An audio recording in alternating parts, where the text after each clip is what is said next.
Thank you. Thank you. Thank you so much for joining us tonight. Monday, the 24th of August, 2026. And we're live for another week of conversations. We're live for another week of politics. Back to school is going to be on in another couple of weeks. Students are already, pushing out and getting registered for school. And we are live right up here on Facebook, X, YouTube, and of course, TikTok. Want to thank you so much for joining us and to ask you to stay with us until 10 o'clock. There is much to talk about, and of course, we have Cooper's pen is still very much on our minds, but I see Mr. Crawford writing from Cane Fields to Cooper's pen. Very, very interesting article. Forward. Mr. Crawford said forward with Crawford. Wants them to forward with him. The people of Cooper's pen were protesting, saying that they need help. The people of Cooper's pen returned to the streets, pleading for relocation as demolition threat hangs over the community. Yes, but the whole matter of democratic socialism is well and truly on. Actually went on the road today to see if I could find anyone that knows anything about democratic socialism. Very, very disappointing that where I was or where I checked, nobody knew anything. That was pretty disappointing. That there was no person that I spoke to today that could tell me anything about democratic socialism. I'm having a little bit of problem with the stream for YouTube. I'm not so sure what is happening. I probably will have to end that and start again. But let's see how we can proceed with that. We do have these technical problems from time to time. Bear with us. The whole freezing up of the devices around here. I don't know what is causing that, but I guess the internet is flooded right now. Anyway, the Jamaica Labour Party, Abka Fitzhenley, they put out a statement on the weekend about the democratic socialism of Mark Golding. Here is Mr. Abka Fitzhenley.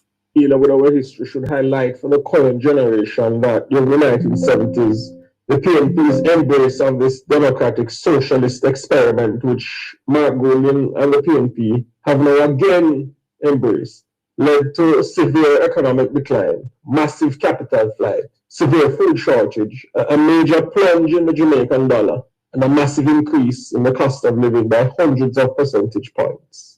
It was also an era where real income plummeted by double digits. We should not forget that during the 1970s, under this regime of democratic socialism, unemployment increased by 27%, while the lack of foreign exchange and material shuttered factories. The policies caused severe energy blackouts and caused empty supermarket shelves, leading to public rationing of food and spiraling tension on the streets of Jamaica over the same food shortage. Golding and the PNP should be told in no uncertain manner that Jamaica will not go back to a political philosophy which demolished the lives of thousands of Jamaicans and spawned the crisis, elements of which are just alluded to.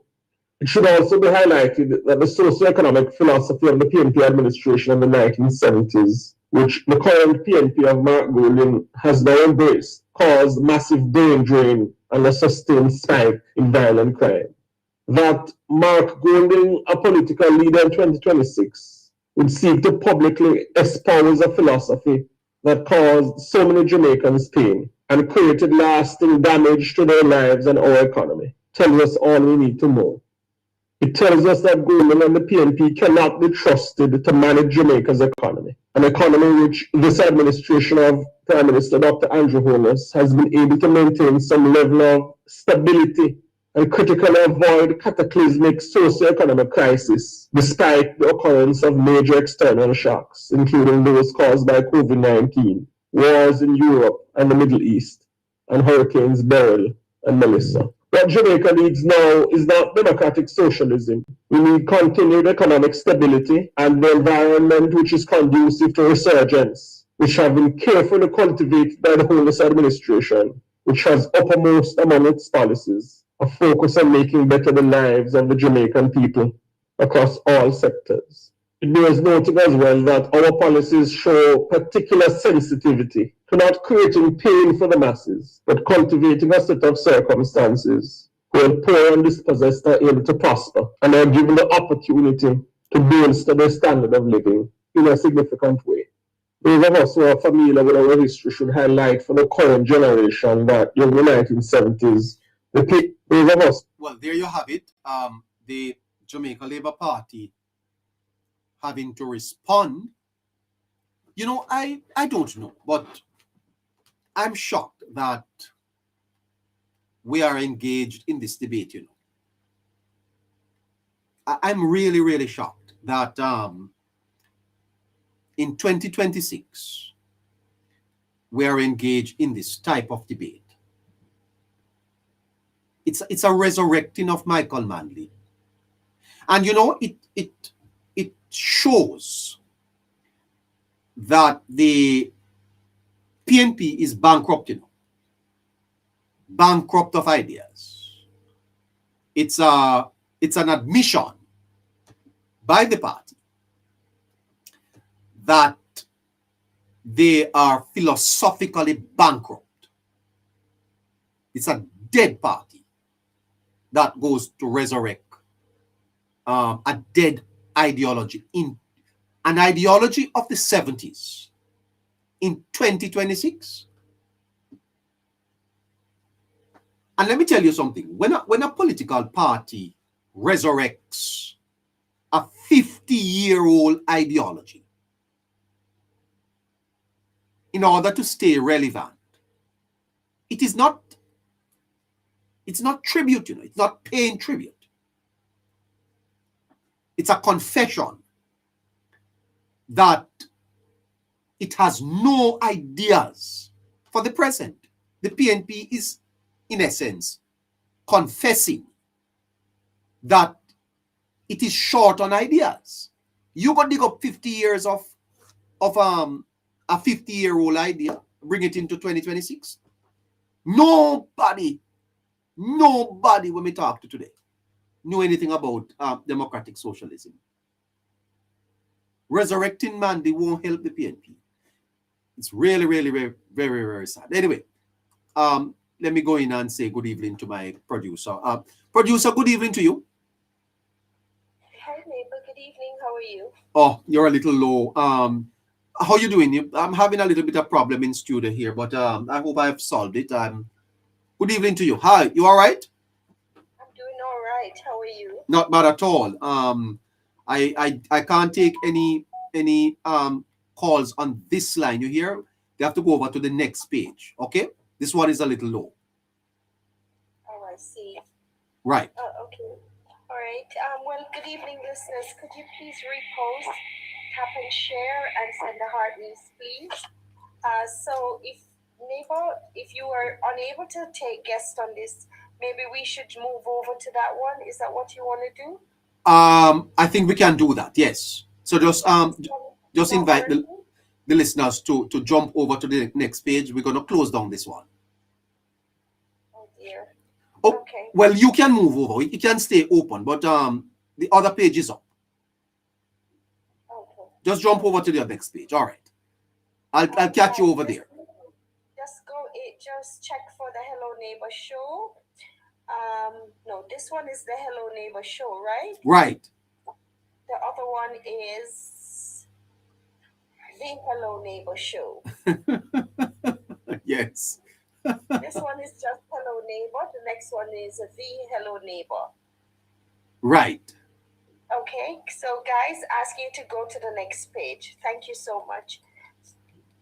All right. Okay, good. Mr. Cliff Hughes today said that there is a realization that Mr. Mark Golding that listen, can win. There's a realization in the PNP that Mark can't win. A realization that he can't win. He can't take them over the line. If he didn't do it on September 3, 2025, when so many things were going in favor of him and the PNP, how are you going to do it now? And it is that realization, I call it the political calculus, that is driving the thinking in the party that Crawford has momentum on his side. Momentum. However, there's no great enthusiasm for Crawford. It's not a done deal, far from it, because other candidates may emerge, and Crawford still has work to do on Crawford. Depending on who you talk to, they tell you that, listen, there's a realization in the PNP that Mark can't win. A realization that he can't win. He can't. There you have it. Didn't do it. According to Mr. Hughes, there is a realization in the PNP that Mark can't win. Is this why Mr. Golding is trying to resurrect Mr. Manley? Is this why Mr. Golding is trying to resurrect Mr. Manley? Fascinating stuff. Mr. Peter Bunting, though, is not fond of this whole idea of democratic socialism, you know. Mr. Peter Bunting, in an interview some time ago, was not supportive of democratic socialism at all. Here is Peter Bunting. Subscribe to that, as it was. Which brings me to what I hear from your party leader now, that he's going back to democratic socialism. Do you subscribe to that, as it was? Absolutely not. Absolutely. Hold on. I think we have a little bit mixed up here. Let's see if we can go into Bunting. From that time, yes. We would not have. Here's Bunting. Hear from your party leader. Which brings me to what I hear from your party leader now, that he's going back to democratic socialism. Do you subscribe to that, as it was? Absolutely not. Absolutely. So from that time, yes. Who would not have appreciated my role, who would have been more on the leftist side, who had not, who had not seen as clearly as Michael Manley did that this was now the past. Mm-hmm. You know, it had not worked, and sort of shake the dust from the feet and move on. So I think there's still that element. Which brings me to what I hear. There you have it. Bunting years ago said that they should shake off the dust of democratic socialism. Not going to work. Not going to work at all. Anyway, Mr. Siaga, you see, was the man who rescued Jamaica in 1989. The story, you see, is not well told, you know. Not well told at all. Producer, go on the Hello Neighbor show. You see, come off the old one that you were just on. Stay on the original page from the producer. The one we are always on. Come off the backup one. All right. Thank you. I just turned that on because the other one was not turning on. It's on now. So go to the hello neighbor. The hello neighbor. All right. Yeah, I'm confused myself, but we'll work it out. Don't worry yourself. All right. So we were on the backup, and I'm on both now. So we are leaving both open, but I want you on the big one. Okay, go on the big one. Big screen producer. All right. So Mr. Siaga, I'm going to tell you the truth. You see, listeners, the democratic socialism debate is not very well told. And I'm not going to tell it either. Not going to tell it at all. I'm going to leave that for other people to tell. One thing I will tell you is that democratic socialism in today's Jamaica is like trying to play a cassette in an iPhone. Not going to work. It is an ideology whose time came and gone. You know cassette player. Democratic socialism is cassette. People are use iPhone today. That can't work. But if I am to be honest with history, democratic socialism was poorly handled by Manley. It was an idea that was not the worst, but poorly handled by Manley. Here is Mr. Siaga as he spoke about the conditions of Jamaica during Manley's time. Ready. As leader, nothing can happen to us now that don't happen already. Nothing can dissuade us now from the purpose to which we have set ourselves. Yeah. The issues are already clear before us.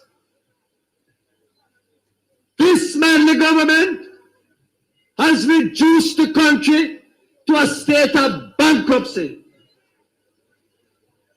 This Manley government. By the way, Mr. Siaga was speaking in the election campaign of 1989.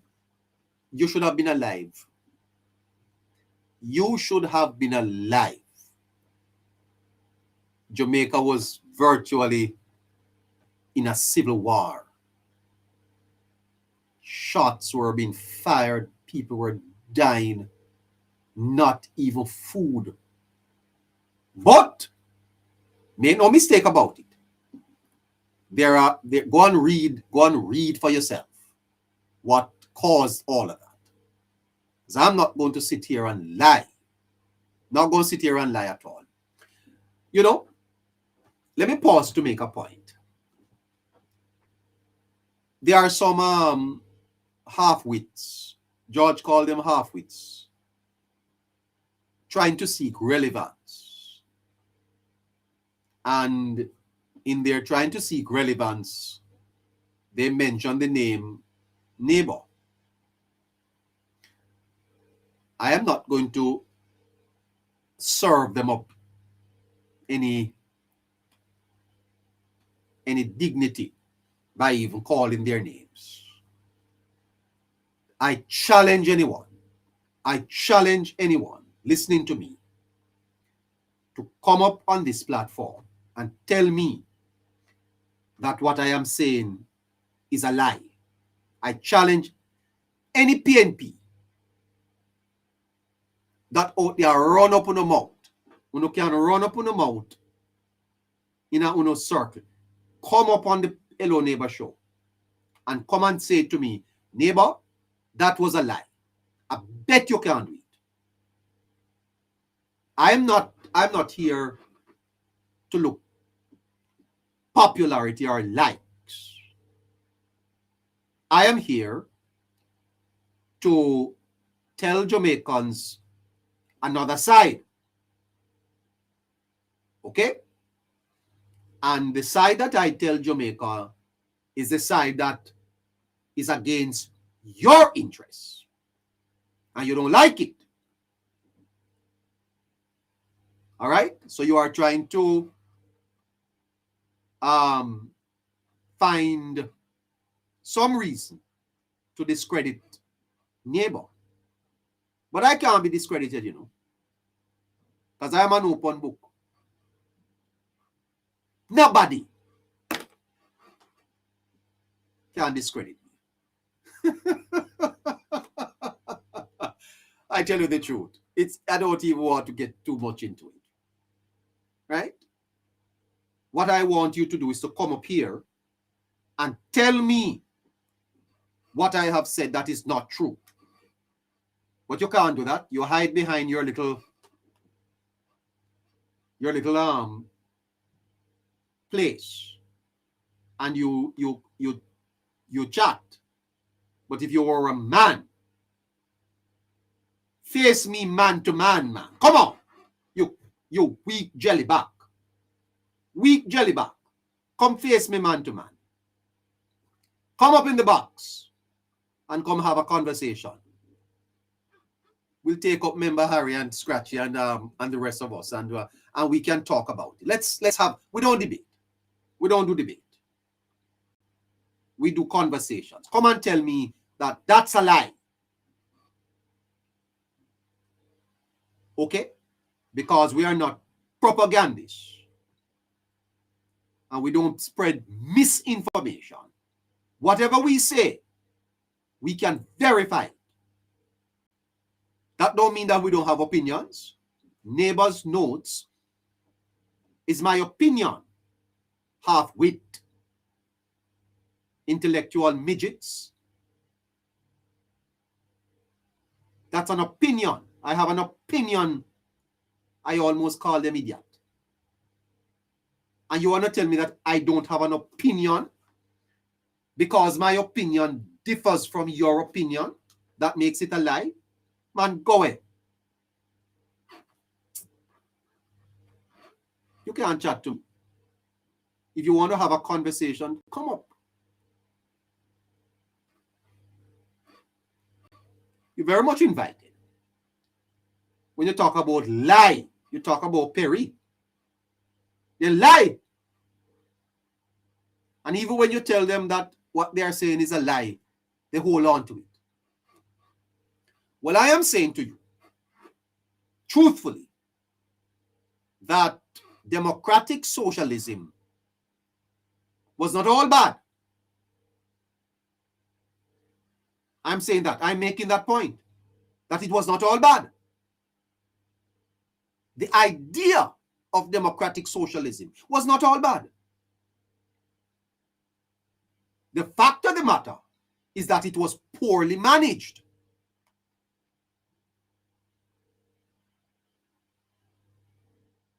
Because there are many Jamaicans alive today in Jamaica that receive their university education for free. That is why they have this loyalty to the People's National Party. Because a Manley send them go to school. You think I lie me I tell? I'm going to get back to I'm going to get back to Mr. Siaga. 2 minutes to 8 o'clock. All of you midgets listening, intellectual midgets listening, send a request and come up, man, and stop hide. Hide or not hide. Okay. Yes. Before you go on, I'm going to ask all the listeners on TikTok, that is on the Hello Neighbor Show page, to come over to the Hello Neighbor Show. So come over to the one that has the green profile and not the multicolored one, please. So guys, please come over to the next page. Asking you so much. And for those of you who are over here, please send a heart, knees, tap and share. Aha. Well, thank you.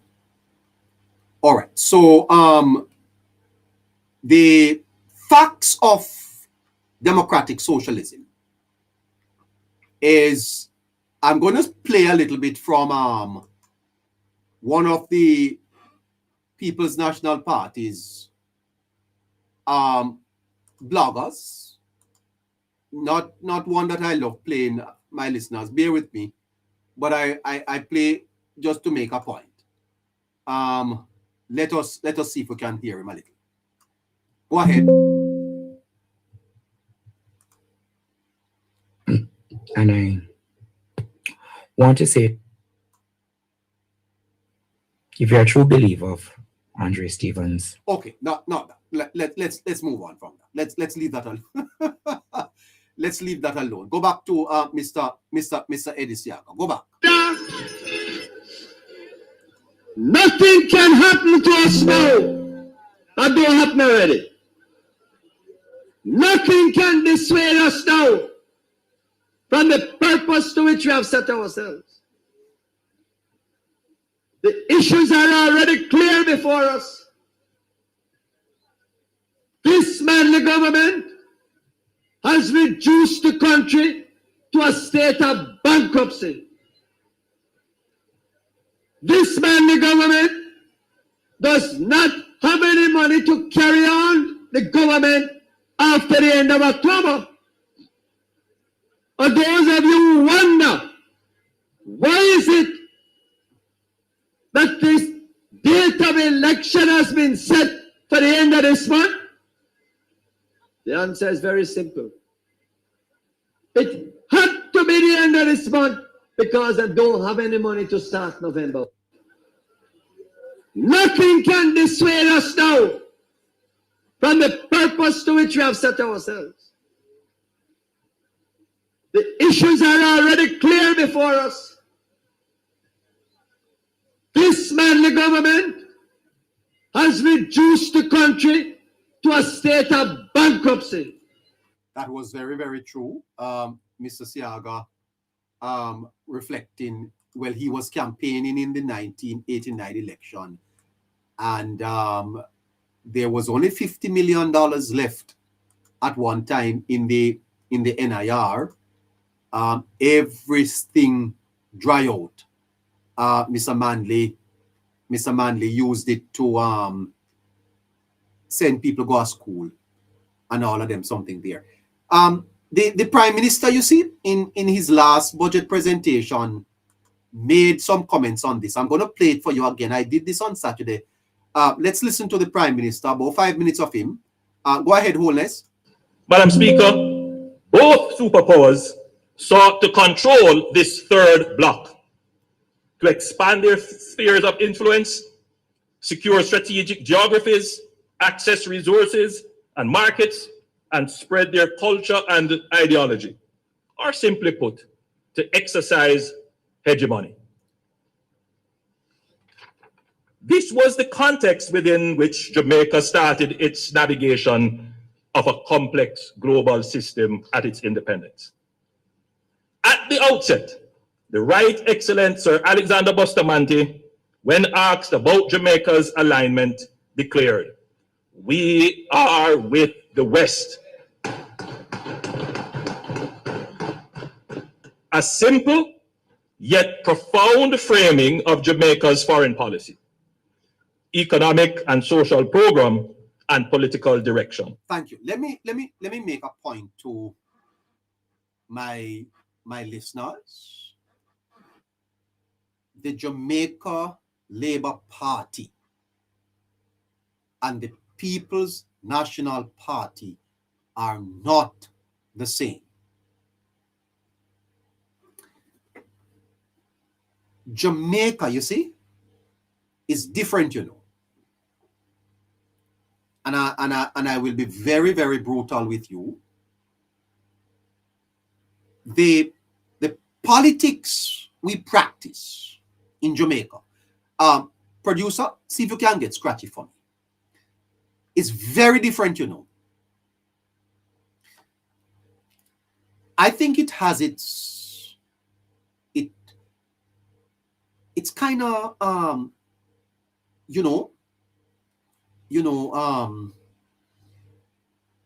tribes. More than 2,000 years ago, Plato warned, you see, that when you put your tribe before the society, the nation can't move forward, The tribe's interests. When you are focused on the tribe, the nation is suffering. And I will tell you that Jamaica is limping along. Jamaica could be galloping along, but the country is limping along because of tribalism. And when you listen to these midgets, these intellectual midgets, they have absolutely no interest in the country. Their only interest is to get the PNP back in power. Then do business with Jamaica, They don't business with Jamaica. Tribalism focuses its attention on the tribe. And Jamaica is tribalized. We are divided.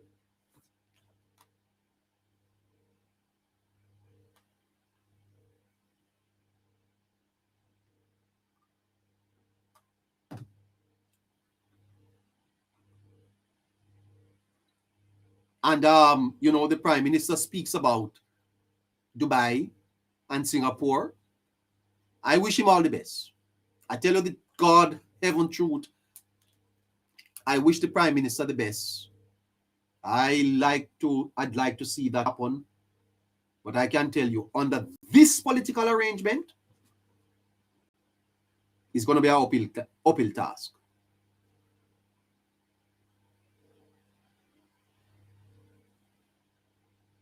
Hostile tribes that are perpetually at war. And when the tribe takes the center, the nation is going to suffer. And Mr. Holness is really trying, but I can tell you, fight is on. Go ahead.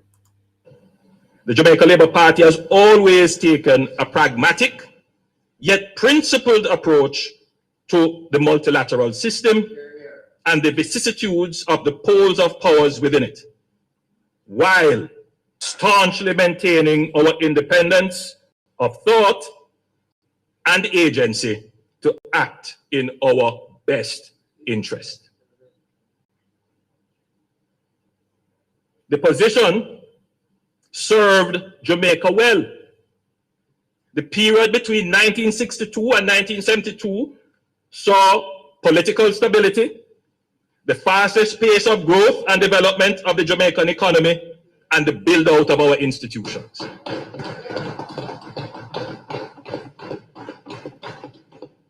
Madam Speaker, the period 1972 to 1980 of the Cold War era, the PNP government under Prime Minister Michael Manley changed Jamaica's political, economic, and social development policy and trajectory to democratic socialism, which also informed a change in Jamaica's foreign policy outlook.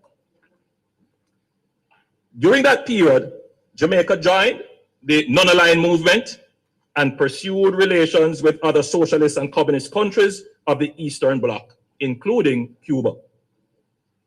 This was a fundamental and consequential shift based on an almost fanciful ideological aspiration.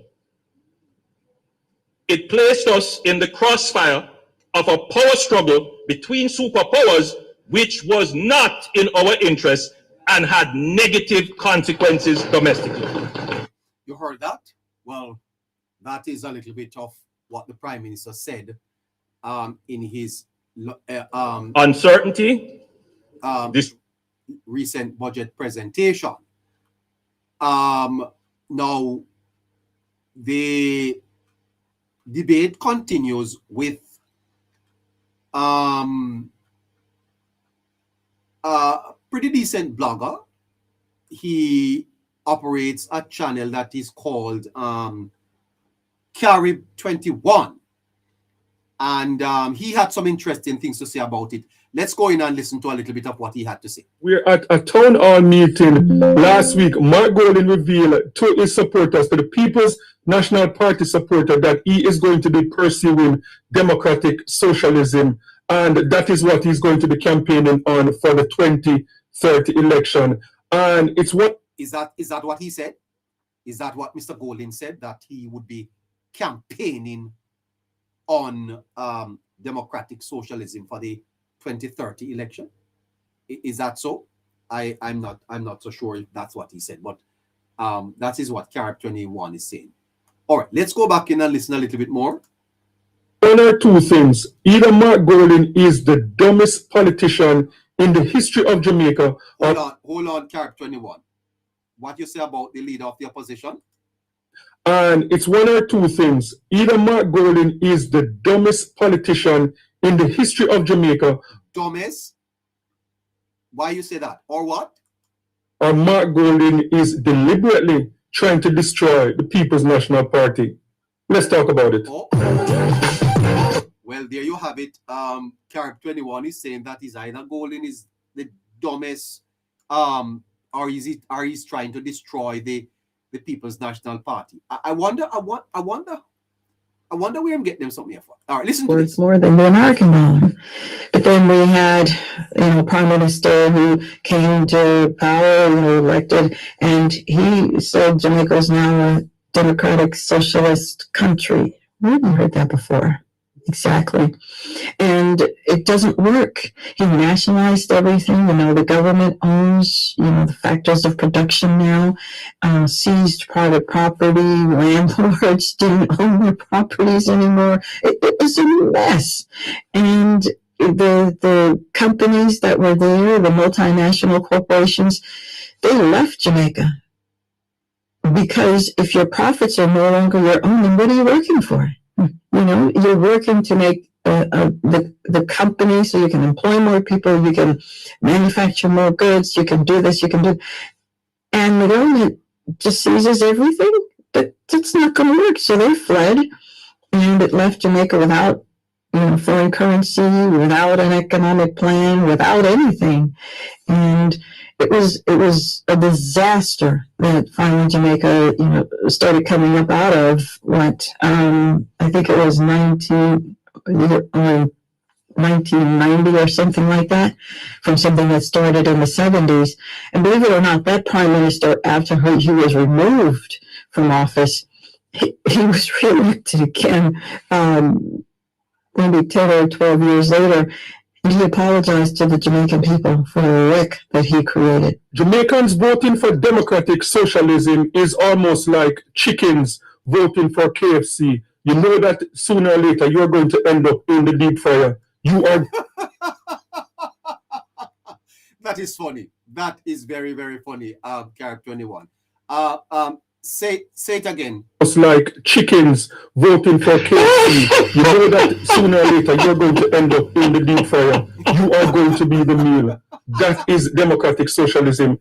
And for the richest politician in the history of Jamaica, Mark Golden is the wealthiest person in politics in the history of Jamaica. Especially since Jamaica gained independence, Mark Golden is the wealthiest politician. And for the wealthiest politician to have ever run for prime minister, for the leader of the country in the history of Jamaica. By the way, I never, I'm sorry, I didn't know that at all. I didn't know that Mr. Golden was the wealthiest politician in our history. That's a fascinating revelation, I didn't know that at all. We lost the signal on the other page, so we're gonna have to ask those people to jump over to the what What a fascinating piece of commentary from my friend. My friend say, what you say again, the friend? Go ahead. Is the wealthiest person in politics in the history of Jamaica. What? Especially since Jamaica gained independence, Mark Golding is the wealthiest politician.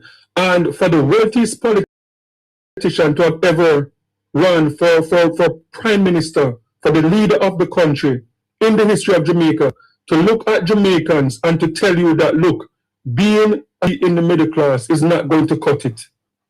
You're going to have to be poor or rich. Hold on. I want you to listen to that again. Because I think I did not know that. I did not know. I know that Mr. Golding them sell DB&G for $9 billion. Mr. Golding, Peter Bunting and the other gentleman, Darin, $9 billion. Now, $1 billion is 1,000 million Jamaican dollars. I did not know that Mr. Golding was the wealthiest politician to ever run for office in Jamaica. Carib 21, repeat that for us, please. In the history of Jamaica, Mark Golding is the wealthiest person in politics in the history of Jamaica. Especially since Jamaica gained independence, Mark Golding is the wealthiest politician. And for the wealthiest politician to have ever run for prime minister, for the leader of the country in the history of Jamaica, to look at Jamaicans and to tell you that, look, aspiring to be in the middle class is not going to cut it. You're going to have to be poor or rich. That is what democratic socialism is. You're either poor or you're rich. You're from the poor class, or you are what people in the democratic socialism circle call an oligarch, multi-billionaires that are connected to the government. That is what democratic socialism is. And what I've noticed is that a lot of the People's National Party bloggers and the People's National Party MPs that are active online, they like to engage Jamaicans, they like to engage their supporters in some low IQ conversation. Democratic socialism for Jamaica in 2026 is not the way to go. Michael Manley tried that back in the 70s. And even when Michael Manley tried that back in the 70s, Jamaica in the 70s was much different from a Jamaica in 2026. Jamaica back in the 70s, more than 60% of the population was uneducated. Jamaican women were not movers and shakers like in spaces in 2026 that Jamaican women are in now, being CEOs, being bosses. Women in Jamaica were not in that position back in the 60s and the 70s. So for Mark Golding to try and pitch this low IQ conversation with Jamaicans to vote against their best interests, I don't know which Jamaican is going to fall for this. Which Jamaican is going to fall for this? Who is in Jamaica right now saying that, you know what? Jamaica is heading in the wrong direction, and I think that we should head in the direction of Cuba. Which Jamaican right now are saying that, look, I wish Jamaica was like Cuba? We saw Fitz Jackson last year when Fitz Jackson said, look, he trusts the Cuban government more than his own government, and he stands with the Cuban government. Which Jamaican right now in 2026 look at themselves and say, I wish that we could be Cuba? When you are in need and we come to your assistance. Here is Mr. Jackson. Cuba has been that to us. The argument advanced by the Minister of Foreign Affairs as a basis of termination, unilateral termination, as the Cubans have said. And if you ask me, I believe the Cubans in this more than I believe my government. That's it. I believe the Cuban more than I believe the Cuban government. Let's listen to the Mr. Vegas. Mr. Vegas? Earn from social media. Is that the Jamaica that we want to live in? Socialism. They call it democratic socialism. No. What if you can make it sound using just your voice? Well, we're going to go back to Mr. Vegas just for a minute there. Let's go back in. Hey Vegas, what go on? When me work hard and you do a little bit of sitting, I you know do nothing. But me must get the same lifestyle like you. Me for work hard, pay taxes, get less money, so we can take care of you. But in your house, when we out in the sun at a bun.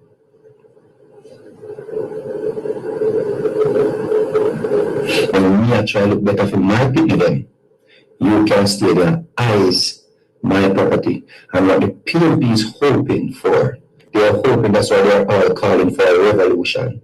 They want a revolution because they have them eyes set on your properties.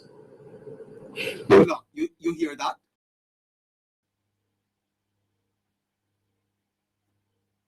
That they are calling for a revolution because they have their eyes set on your property.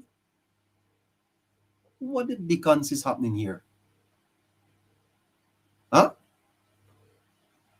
The PNP is asking for a revolution because they have their eyes set on your property. Huh. Boy, I tell you something is what is happening in Jamaica. Go ahead, Mr. Vegas. PNP supporter them, especially the one who is on the internet, them already pick them spot. Them already pick your business. Then pick their spot. Then pick your business. So the PNP supporters have looked on and look at your business and said, me wonder one day, me going to take over the business there. And what you say to me? Can this be true?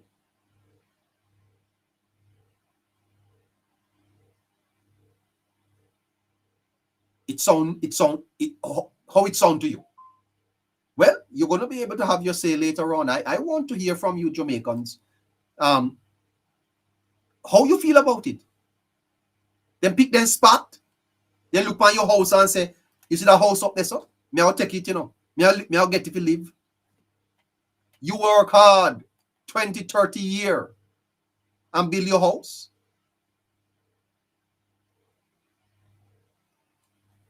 You know, Winston said last week said there going to be civil war. At that time, would I have civil war, Winston? Burning. Them already pick your house. That's why you see them always talk about Andrew Wilness's house. Is it? That is a mindset. Them already see your car. And things say one if you have. Because why you want two car? You look by your land, you have too much. Why you do so much? Why you do so much land? So as I said, there's something strange about the richest politician in the history of Jamaica trying to sell Jamaicans democratic socialism in 2026. What Mark Golding is saying to Jamaicans is that, look, you do not deserve to be in the middle class. Like, I can have my billions of dollars, I can have my oligarch friends, because oligarchy is a thing that is closely tied to democratic socialism countries. When you look at all of the countries that apply this type of political style, democratic socialism, you have the poor class and you have the oligarch class, the billionaires that are described as oligarchs, and they are someone that sides with the government. That is how it works. So to preach democratic socialism in Jamaica in 2026 is a disaster waiting to happen. And as I said, the People's National Party Member of Parliament and a lot of their vloggers like to engage in a low IQ conversation. And I feel like they don't want Jamaicans to be educated because education is an eye-opener. And once your eyes are open, you're not going to be able to fool people anymore. Democratic socialism in Jamaica in 2026 is a disaster. waiting to happen. Democratic socialism is saying that we're all equal. So it doesn't matter your work ethic. It doesn't matter how late you stay up at night and study to go to university and to go to the next level. We are all equal. So you can go on with your master's and your doctorate or whatever. You are not more than the man who are working at the supermarket, the man that want to stay home and just smoke weed all day. That is democratic socialism. It is a disaster waiting to happen. And what happened in these situations, the brightest minds, we already have a problem with brain drain. You try and support democratic socialism and see how fast a lot of these business people just pack up and leave Jamaica. So yes, Jamaicans, this is a warning. Look across the world. Come off TikTok. Come off and stop engaging in these low IQ conversations and just study. Go across the world and show one country in the world that use this political style, democratic socialism, that is successful. One. Just point out one country. And the unfortunate thing about this is that the People's National Party, members from the People's National Party, like to talk about the government and taxes and all of that, when the People's National Party have a history of introducing taxes in Jamaica and increasing taxes in Jamaica. But they try to hide from that record and to engage Jamaican low IQ. The People's National Party, PJ Patterson was the one that introduced the general consumption tax to Jamaica. But if you think that you have seen anything in terms of taxes yet, countries that apply democratic socialism have the highest tax rates in the world. Even in Canada, I mentioned it before, you can be working in Canada and you can earn $200,000 per annum and you only take away $120,000 when the government take away all of your tax, your money, take away $80,000. Stop using ChatGPT and all right. We have a little break here. So what a fascinating conversation coming through from our friend. Wow. Interesting times. Boy, I tell you the truth. You're watching on YouTube. Please give us the thumbs up. Like and share. Press that thumbs up button and let's get this out. Let's go in back again to Karen. And for someone who decide to stay home, like say a woman decide to stay home and she decide to have like 6 pitney with 7 different baby father, she's the one that get your tax paying money. For men who are in Canada who just want to stay home and smoke weed, they are the ones that benefit from the social housing in Canada. They are the ones that benefit from these social programs. So yes, it is good to have a balance, and we see the Prime Minister of Jamaica trying to have a balance in terms of the social housing program, in terms of the solidarity program that the Prime Minister of Jamaica started back in 2025 to help they were given that are on the lower end of the spectrum, trying to help people to live a life with certain dignity. So it is good to have a balance, and we see that the Prime Minister of Jamaica is applying this balance, trying to encourage people to go back to school, to get a higher level of education, to make sure that your education can be your vehicle to prosperity. And for those, because not everybody is going to get a good education. Unfortunately, there are people that are born in certain situations that they will never be able to get a good education. And the Prime Minister of Jamaica. All right. Let's see if we can we can end that there. Let's listen again to Mr. Siaga before we go into leader. Nothing can happen to us now. That don't happen already. Nothing can dissuade us now from the purpose to which we have set ourselves. The issues are already clear before us. This Manley government has reduced the country. So the opposition leader, Mark Golin, finally came out. This Manley government does not have any money to carry on the government after the end of October. For those of you who wonder, why is it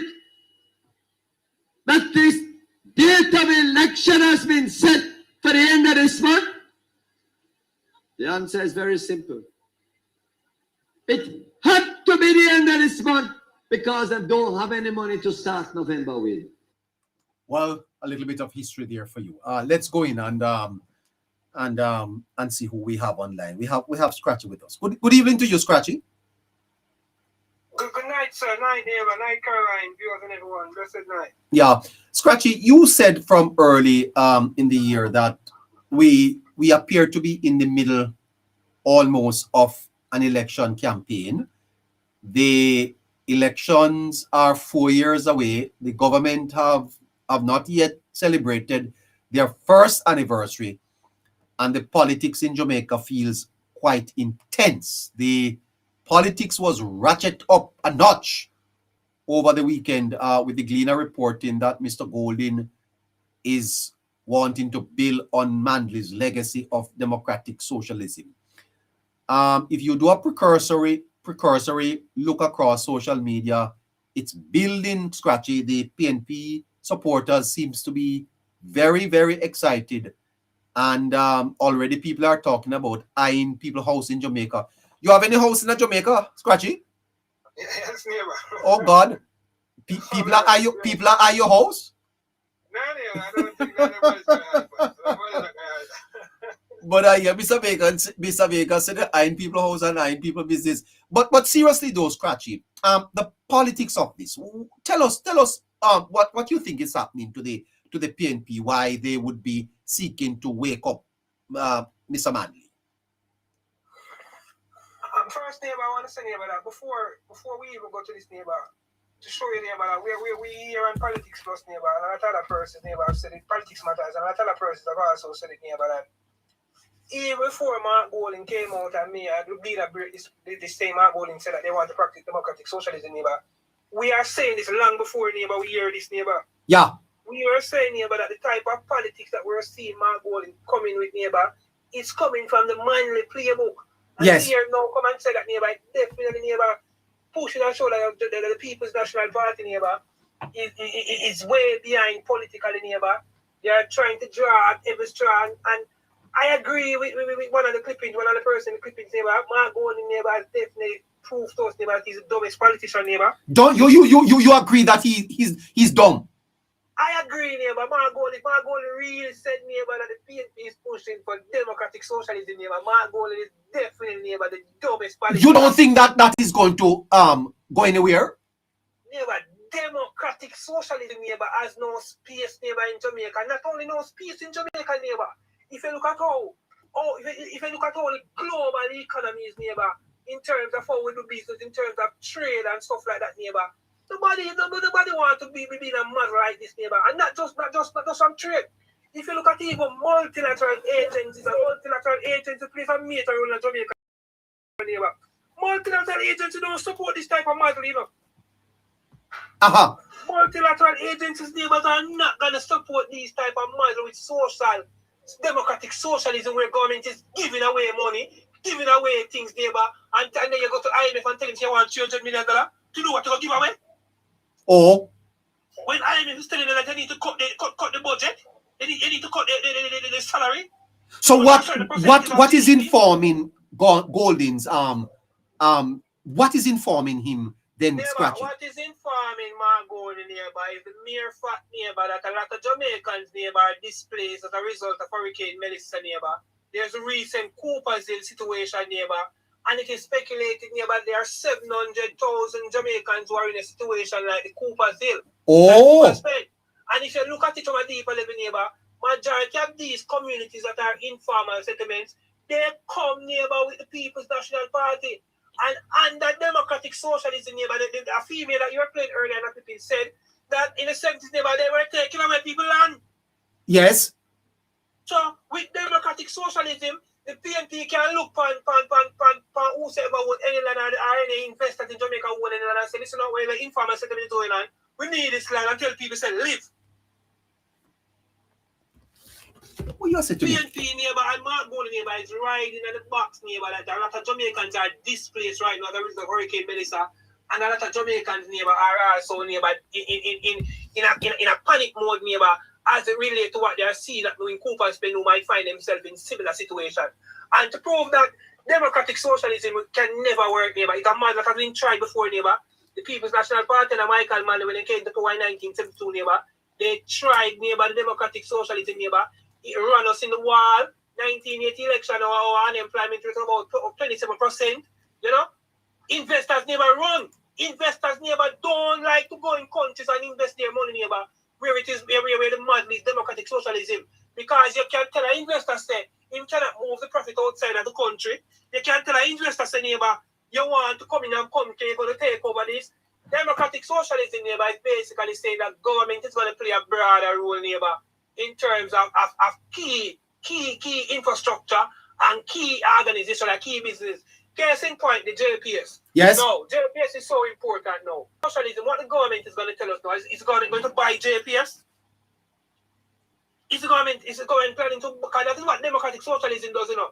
Key parts of the economy, they try to make sure you control those things. So is the government going to buy JPS? That was the case in the 70s, neighbor. And the 70s under Michael Manley, neighbor, the government won 93% of JPS. And we saw what it did to this country. So democratic socialism, neighbor, there's no country in the world, neighbor, that practices democratic socialism. And in the clippings earlier, the guy was talking about Canada. Canada does not practice democratic socialism, neighbor. All countries, neighbor, most countries practice what we call a balance, neighbor. Some form of socialism, neighbor, and some form of capitalism. Because capitalism is what they're going to use to fund the social programs. Yes. So there's a balance there. So in Canada don't practice democratic socialism. Which is what wholeness, which is why some people have likened wholeness to Manley, because he's big on social reforms. Yes, neighbor. That is why persons are so like him to Manley, neighbor, because a lot of countries, neighbors, are taking down this approach, neighbor. A lot of countries, neighbor, are coming with some form of socialism, neighbor. But capitalism, neighbor, is still a key function, neighbor. There's still an open market, neighbor. But you have because you have to produce the wealth to be able to distribute it. You have to produce the wealth to be able to distribute it, neighbor. And when you talk about democratic socialism, neighbor, is all about what Andrew Holness is currently doing right now, you know. It's not the countries running totally in the democratic socialism. But the building out, neighbor, of government infrastructure, neighbor, the reduction in JUTC bus fare, the rolling out of JUTC buses across more parishes, all of that is socialism. Expansion of health services and education. Expansion of health services. I don't know what Mark Bowen is coming with. We need capitalism, neighbor, because capitalism is what drives the growth that we're going to need to fund social programs. So, in a capitalism, it's an open market, neighbor. It is more investor friendly. Investors feel like they might have some form of respect and they might hold some form of power, neighbor, in terms of their business, more than coming into a country, neighbor, that there's no country in the world that solely practices democratic socialism, neighbor. And Mark Bowen, neighbor, is going to have to come and apologize for this statement, neighbor. I'm going to try flip it and strip it, neighbor, because I'm going to realize, neighbor, that he has blundered. And I don't know how the private sector organization of Jamaica are now, and certain other well-thinking Jamaicans, neighbor, don't come out and speak more about this and telling us that this is failure. And Jamaicans may not, neighbor, to show you how Mark Bowen don't understand history and has no respect for us as Jamaicans, neighbor. Neighbor, Jamaicans already placed a referendum, neighbor, on democratic socialism, neighbor. You mean when they reject Manley in 1989? When they rejected Michael Manley in 1980, neighbor, it was Jamaica saying no to socialism, neighbor. And if Mark Bowen doesn't read in the political room or had any idea of political history, he would have known, neighbor, that this went to the people already and Jamaicans rejected socialism. You are saying that the Siaga's election was a referendum on democratic socialism? Neighbor, the Siaga's election of 1980, neighbor, was a referendum, neighbor, on socialism, neighbor. Jamaicans were bleeding, neighbor. Yeah. Well-thinking Jamaicans who are certainly thinking, neighbor. And again, why democratic socialism cannot work in Jamaica, neighbor, our culture, neighbor, which is our way of life. We have a country, whether we want to believe it or not, neighbor, we have a country where we have low productivity, neighbor. Democratic socialism cannot work in a country we have low productivity, neighbor. Because you have to produce wealth. Again, the economy have to be growing. The economy, we don't have any natural resources that any major countries coming after, neighbor, to go and rush and shows and buying from us. Because Manley was depending on bauxite. Manley was depending on backside neighbor. And when he put a levy on the backside neighbor, it run away. The people run away, yes. Backside became expensive. Yes. Backside was selling cheaper across the world. Yes. Yes. So Mike and Manley neighbor in order. So I'm going to ask Mark Goldie now, how are you going to fund your democratic socialism government? Are you going to say are you going to increase corporate tax and businesses and corporations in Jamaica? Because we all know, neighbor, that an increase in taxes and corporation and business in Jamaica that automatically come to the foot of the consumers. Yes, they pass it on. Consumers are going to tax. So if you're not going to do increase corporation, then what you plan to do? Are you going to run a deficit of the budget then, a large deficit of the budget then? Do you plan to run a large? Neighbor, I want to say something, and I want to make something abundantly clear. Tell us. Jamaicans need to understand this. Neighbor, God forbid, but if the People's National Party should become government tomorrow morning, neighbor, the People's National Party cannot deviate, cannot move, cannot shift from no policy or program that is currently in place by this anti-honest government. They can't? You say they can't? They can't, neighbor. Any shift that the PNP make, neighbor, they should gain any power, neighbor. It is automatically going to chew off something, neighbor, because the government, neighbor, has crafted the budget away, neighbor, where despite we are in 2026, 2027 budget, neighbor, this 2026 budget, 2027 budget, neighbor, is not only for the function of the year 2026 to March 2027, neighbor. It pilots, neighbor, it relays into 27, 28. It is forward. It is just laying the foundation laying the foundation for 27, 28, neighbor. That's why, neighbor, it is so easy that no matter what Jamaica face, neighbor, the government can effortlessly come to us with a budget, neighbor, every single year, neighbor. Good talk, Scratchy. Good talk. The government can effortlessly come to us with a budget, neighbor, because the government don't just craft a budget for 2026, 27, neighbor.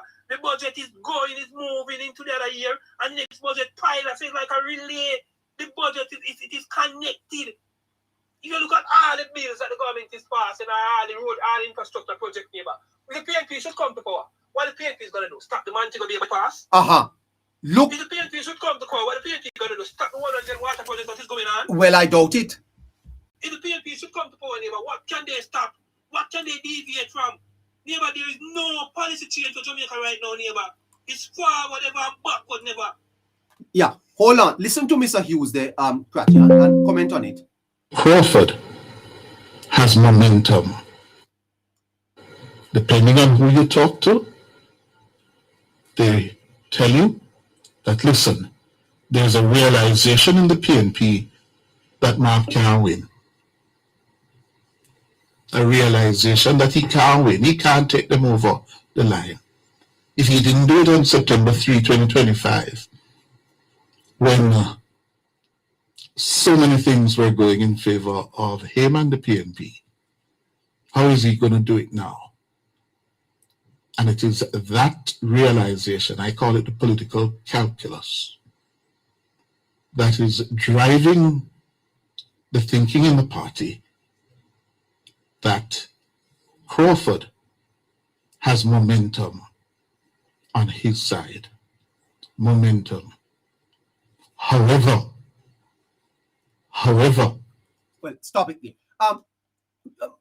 Scratchy, do you think that the leadership elections that Golden feels threatened and insecure, and therefore is waving this as a kite to see if he can stir up the base of the party to support him? I'm trying to get back to. Sorry about that, neighbor. Yeah, I'm asking you if Golden is flying a kite because his own position as leader in the party is threatened, and he feels like if he don't do something that brings the comrade, the Rockstone comrade, I don't know what they call them, the original ones or whatever, the Manley comrades, the establishment of the party, the democratic socialists of the party. He needs them on his side, and therefore he's flying a kite here. I'm definitely neighbor. He's flying a kite neighbor, but there's no wind to carry that kite neighbor. No wind. You know, there's no wind neighbor to carry that kite neighbor. That is flying neighbor. You know, they have to know neighbor that kite hasn't taken off neighbor. But he's trying his utmost best neighbor to fly a kite neighbor. Mark Golding neighbor knows neighbor that he's in a very uncomfortable situation. He finds himself as the leader of the People's National Party. Neighbor, he knows that a challenge is imminent. He knows that a challenge is a must neighbor. They can directly see neighbor how Damian Crawford neighbor is positioning himself neighbor. If you look at whenever certain member of parliament neighbor who are in support of Damian Crawford, despite neighbor Damian Crawford being removed from the opposition in terms of opposition spokesperson and certain ministries and stuff like that, my neighbor, or whatever is being sidelined by the PNP neighbor by not getting certain form of media attention neighbor. Whenever persons, member of parliament who support Damian Crawford neighbor, whenever they have any local conference or local meeting within their constituencies neighbor, if you see the approach neighbor, you look at the respect neighbor that is shown and the time to speak that is given to Damian neighbor, you can definitely see neighbor that Damian Crawford neighbor, while not trying to create any form of political damage for the PNP, being that there's I respect the fact that there's a sitting leader and there's that a challenge cannot come until 2027, I believe. He's still neighbor trying to use these unique ways neighbor to push his message out there neighbor. And whenever he speaks neighbor, he's trying to be more formal in his speaking neighbor. He's trying to look more formal, you know. You can realize that if you notice the type of test glass that he's wearing now, you know. He's changing test glass, you know, neighbor, to a more transparent one that more official and professional, you know. And whenever you see him having here to the back neighbor, and you see him have a lot of oil on his face, you know that is a serious Damian. So you can definitely see neighbor that Damian is positioning himself, neighbor, to cause some problem for Mark Golding. And I believe, neighbor, that Mark Golding internally, neighbor, based on his own internal assessment, neighbor, he's seeing, neighbor, that things is not right. Because Mark Jefferson Golding, neighbor, blundered when he became leader of the People's National Party.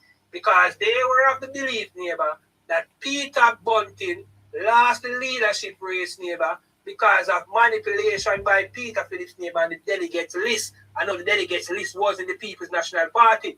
So when Mark Golding, neighbor, became leader of the PNP, neighbor, he changed the PNP constitution, neighbor, where to vote for leader, neighbor, it is now wider than just delegates. And with the pool now being wider, neighbor, Mark Golding don't have much control over this wider pool because there's more persons for him to control now and more persons for him to buy. Where if it was just the delegates alone, he would have more control. And the fact, neighbor, that he's financially more stronger than Damian would have played a more vital role for him.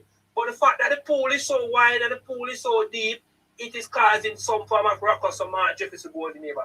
Fire that Mark Golding tail, neighbor. He's in political trouble. He's not politically strong. And a lot of the message that is coming from the Mark Golding that seems like he's against the government policies and he's against the government program. Yes, we know that it is style, neighbor, but it is also to rally the Manleyites, them, neighbor. Yeah. It is also to rally, neighbor, the idlers of Jamaica, neighbor. Yeah. Neighbor. You made a very, very good point earlier that there is a pain point in the society arising out of Melissa. And quite frankly, Scratchy, it would affect any country because it's not like the government could go to China and fly the containers here.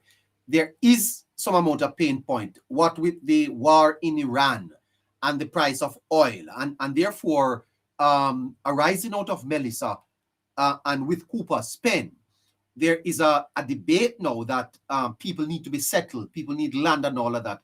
And Mark Golding probably would have seen an opening. But you are saying that it's not going to go anywhere.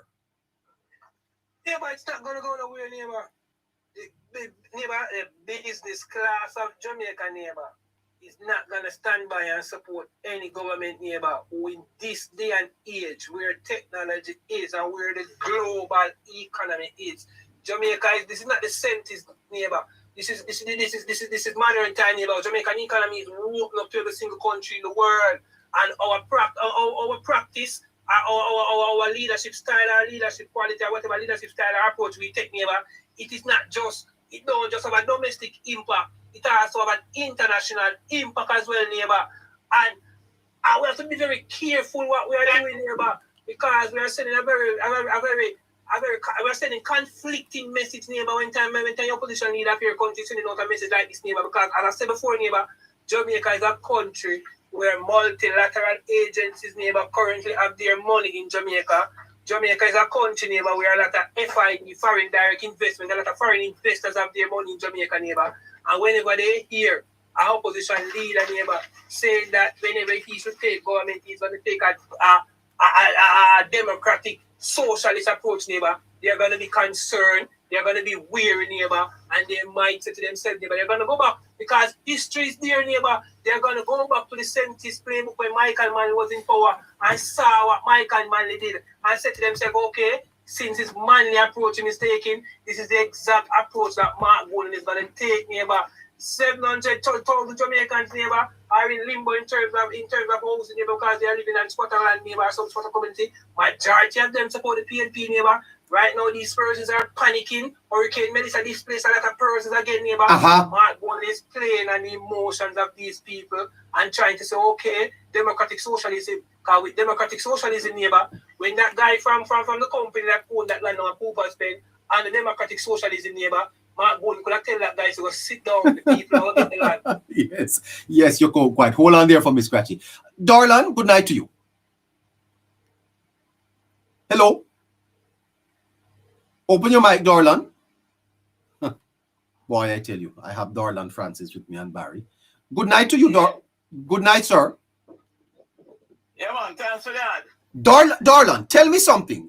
Would you take 3 minutes or 5 minutes and remind us of what the 70s was like under Manley's democratic socialism? Yeah, I would be happy to do that. Go right ahead. But one of the points I'd like to raise though is that I think the debate we're having, and I must comment platform like yours and the other platforms, that they're taking this debate full frontal. But I don't think the debate should be about democratic socialism. I think we are putting a package on the PNP that doesn't fit. And I think they can use that argument and appear like reasonable men and women, and they are not. You see, the thing is, in the 70s, what was practiced was democratic socialism. No. What I'm asking you is to help us to understand what it was like. I'm gonna come to that. Yeah. But I think, but the debate I think we need to have is what Andrew Woolness called PNP-ism, right? Because the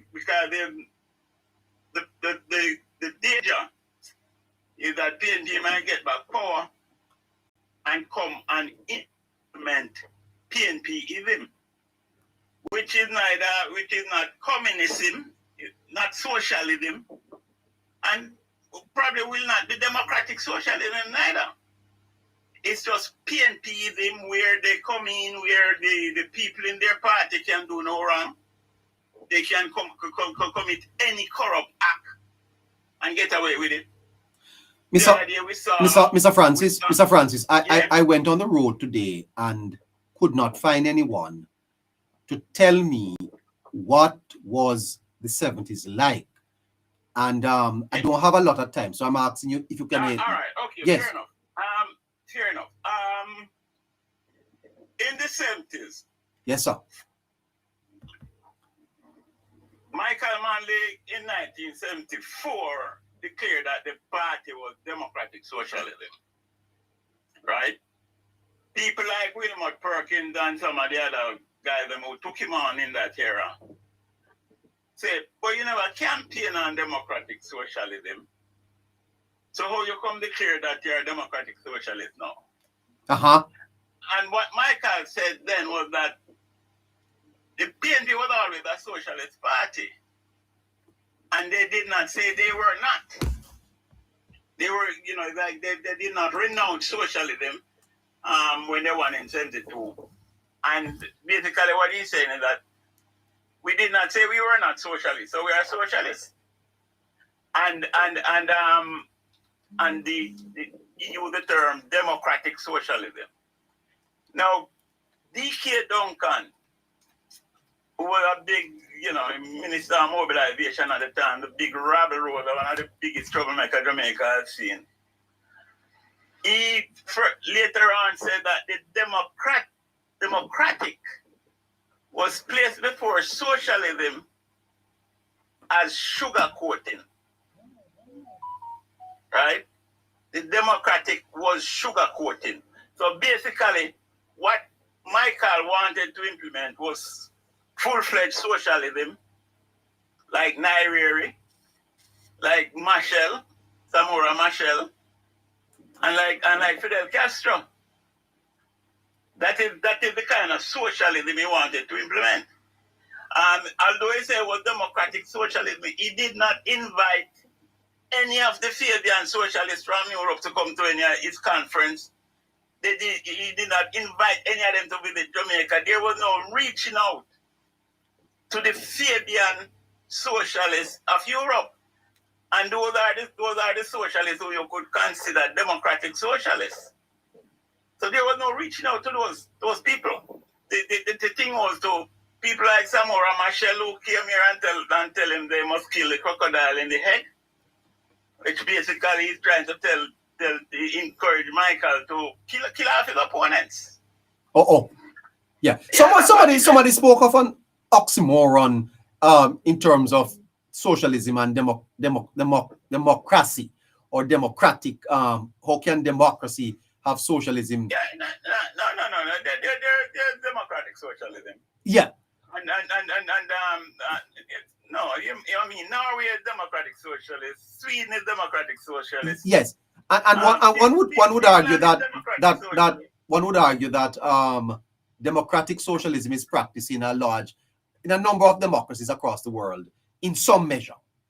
Yeah, but I'd still want you to tell us. Not in full extent. Right, I still would want you to tell us, Dorlan, life in the 1970s, because we need to know. Yeah.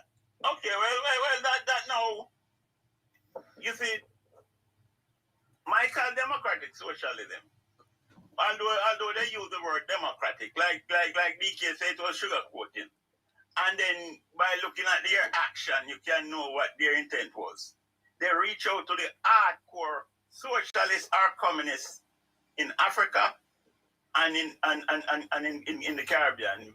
Fidel Castro, they had good relation with the Sandinista in I think it was Nicaragua, and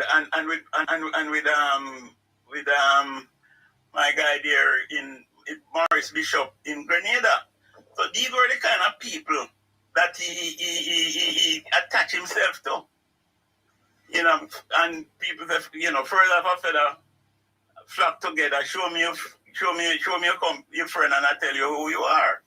And that was Michael Manley. And what he did in the 70s, one at a time, they were anti-capitalism. They came out and said they were anti-capitalism.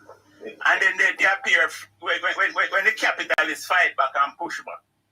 They think the capitalists was wicked to try to defend their self-interest. So they were anti-capitalism. Michael Manley told the people that if you want to become rich, Jamaica is not the place for you. Air Jamaica was flying at the time, and he said that Air Jamaica had 5 flights a day to Miami. So if you want to become rich, you could take one of those 5 flights. So that was his approach. He was anti-capitalist, right? I personally witnessed DK and some of of his followers in Kencat, right near Champion House. I don't know if people know Champion House, the Maxwell Avenue and Lindus Road corner right there, sir. Because I used to live in the area. And I witnessed it myself, where DK and his followers see a man drive up in a Benz, right? And the man them says, see one of the capitalists here. And they flip over the man Benz and light it. I witnessed that. They turn over the man Benz and light it afire? Yes. Near Champion House, right at the corner of Maxwell Avenue and Lindus Road. Yeah, Dorlan, Right. but hold on there for me, please, Mr. Francis. But Barry, good evening to you. Evening, neighbor. Barry, Mr. you were a boy. You were a boy. like a You were a boy in You the are going, Barry, how you do? you're a boy, Barry. Alright, sir. Barry, you were a boy in the 70s. In the 70s, I was born in the 70s, neighbor. I was born in mid-70s. But Barry, but you are an educator, and I'm sure you know the history quite well. Are you surprised, Barry, that we are now debating this topic in 2026 Jamaica? Are you surprised? Neighbor, when we would have looked at where we are, where we're positioned in the world, and what has become of those countries who have flirted with the whole issue of socialism, and in relation to the United States of America, I think we're actually playing with fire, neighbor. Because under no circumstances you will find a United States allowing a country on their doorstep to become a socialist country. Oh. Flirting with the likes of Cuba, Russia, and China to a lesser extent. And even though I wouldn't say China is a socialist country, China is a dictator now, it's a capitalist dictator. Likewise, Russia. Well, Cuba, the Soviet Union used to practice the whole idea of socialism back in the days. But when that broke up, I guess the countries that left, those who remain dictator, they have to practice capitalism because socialism don't work for nobody nowhere. Because you have to trade, you have to have business, you have to seek investors to come into your country. And the government cannot nationalize everything. And that is why capitalism has to become the order of the day. Because as Scrappy said it, how are you going to feed your people? Are you going to tax people? And normally if you start to tax businesses, they are going to see capital flight. And those who stay, they are going to pass on whatever tax on to the people. So it's going to be harder. So neighbor, flirting with the idea of democratic socialism is a bad, but very, very bad thing. And what I can say, neighbor, yes, is that I think for the Jamaica Labour Party, everybody, it's a good thing. For those people who were around in the 1970s and those who read about it, I would care to know about it. They are not going to be very happy, especially given what transpired in the 1970s and how Jamaica suffered for it. We are just beginning to recover from the period of the 1970s, neighbor. And to be thinking about going back there is a backward step and a far, far backward step. Why do you think that this has been reintroduced in this way at this time? Neighbor, it's a drowning man who clutch at straws in a neighbor. And Mark Golden is actually under the waters in his party. And he is looking to connect with his grassroots labor PMP supporters. And if he wants to connect with his grassroots PMP supporters, neighbor, he'll have to probably go back to the whole ideology of the PMP from back in the 1970s, because a lot of people still hold on to the whole ideology. But I don't think it's the majority of the PMP, right?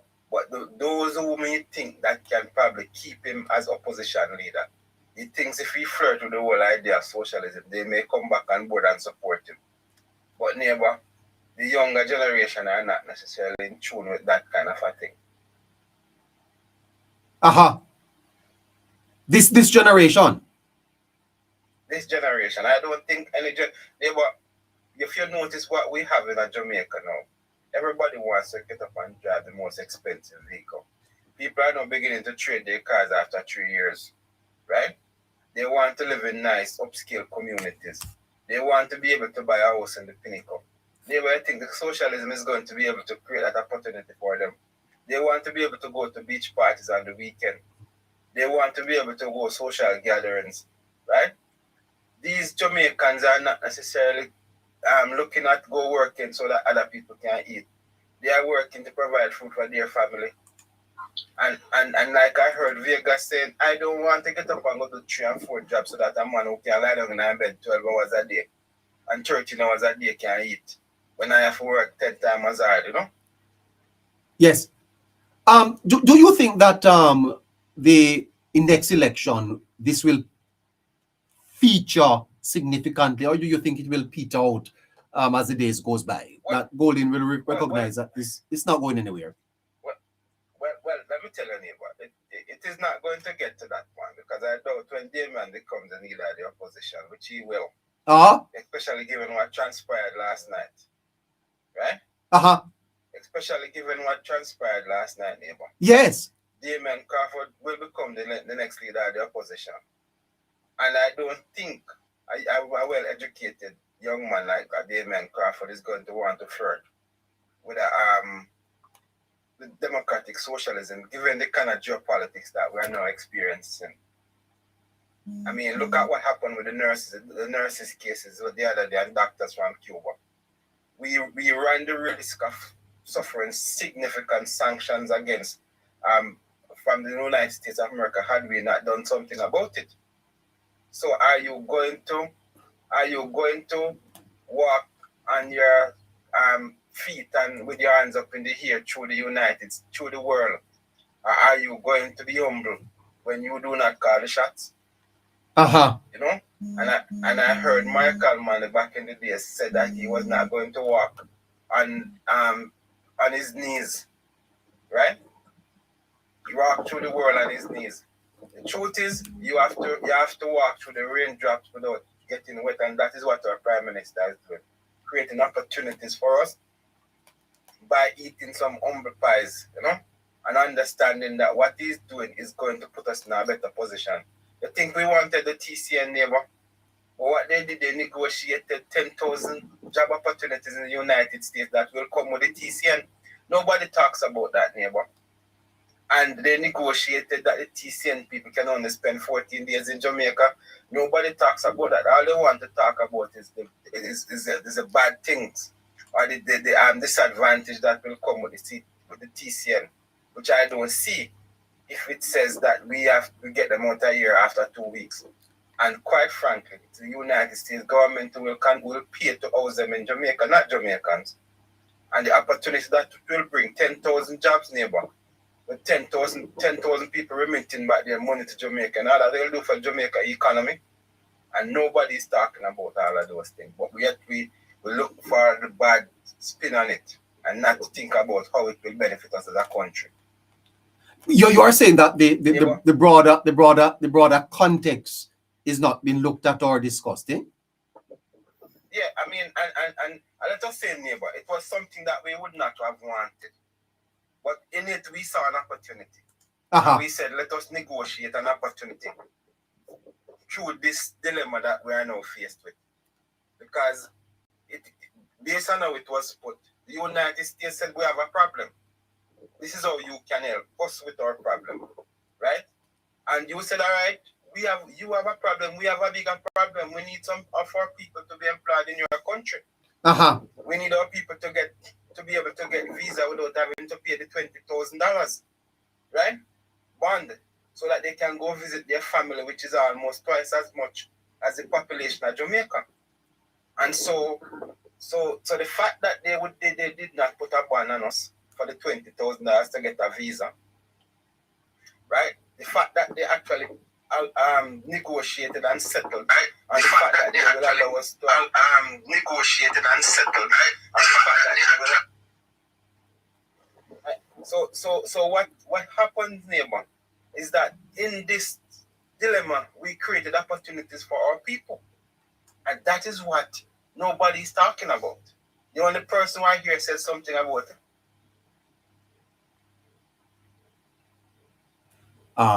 I've lost Barry a little bit there. No, neighbor, I'm right here. Okay, go ahead. Here. Are you hearing me? Yes, I'm hearing you. Go ahead. So basically, in the dilemma, neighbor, we created opportunity for our people. Now, what we need to do as a country and as a party and as a government, and let us say, we need to start. We are managing well as a country. The government is doing well. And neighbor, I'll put this analogy, neighbor. Jamaica is now a construction site. The entire Jamaica is a construction site. We are renovating, we are rebuilding. We are building some new apartments and we are renovating some old ones and so on. Right? Now, neighbor, have you ever gone on a construction site and see what happens on a construction site? Yeah.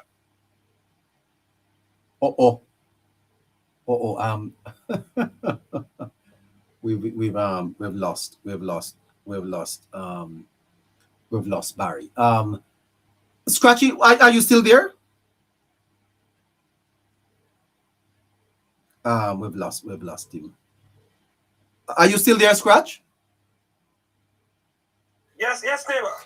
But so Scratchy, let me advance this a little bit more, because I went on the streets today, Scratchy, and I couldn't find anyone, even persons my age, that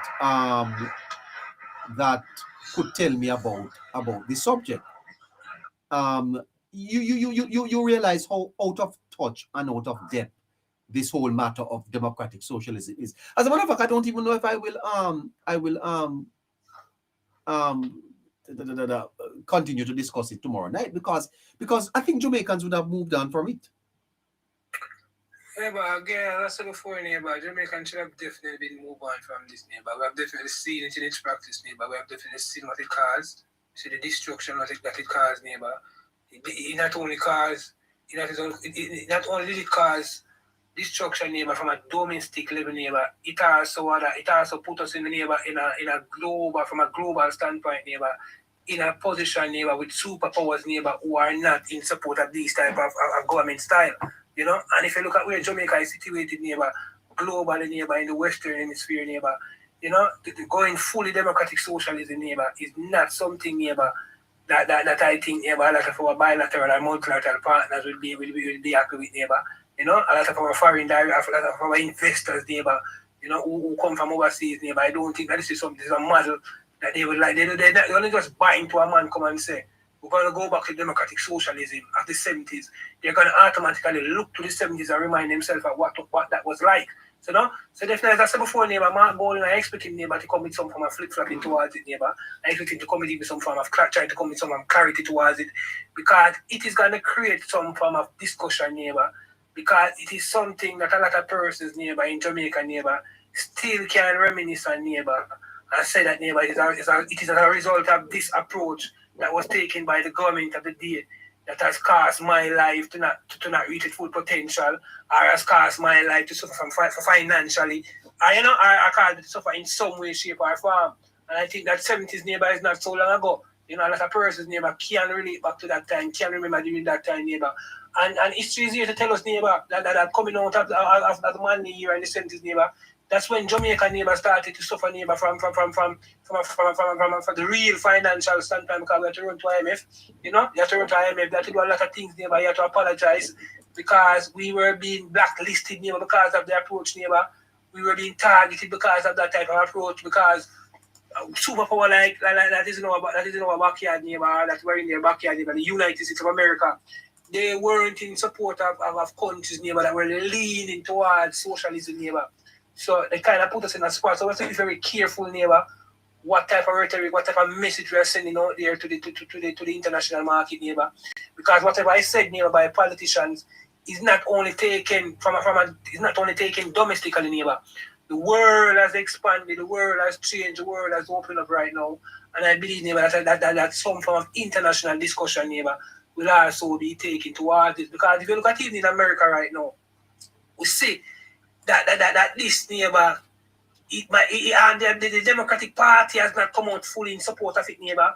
But a lot of personal candidates, neighbor, a lot of personal mayors, a lot of personal governors, neighbor, who are in support of the Democratic Party, neighbor, they support democratic socialism, neighbor. Case in point, a city like New York City, neighbor, we see really recently have a new mayor, neighbor. He campaigned and this type of things, neighbor, that mirror democratic socialism, neighbor. He's now in power. And we're seeing, neighbor, what is going on in New York, neighbor. A lot of the wealthy, neighbor, is leaving New York City, neighbor, as a result of this mayor taking over, neighbor, and his leadership style towards democratic socialism, neighbor. A lot of wealthy persons are leaving New York City, neighbor.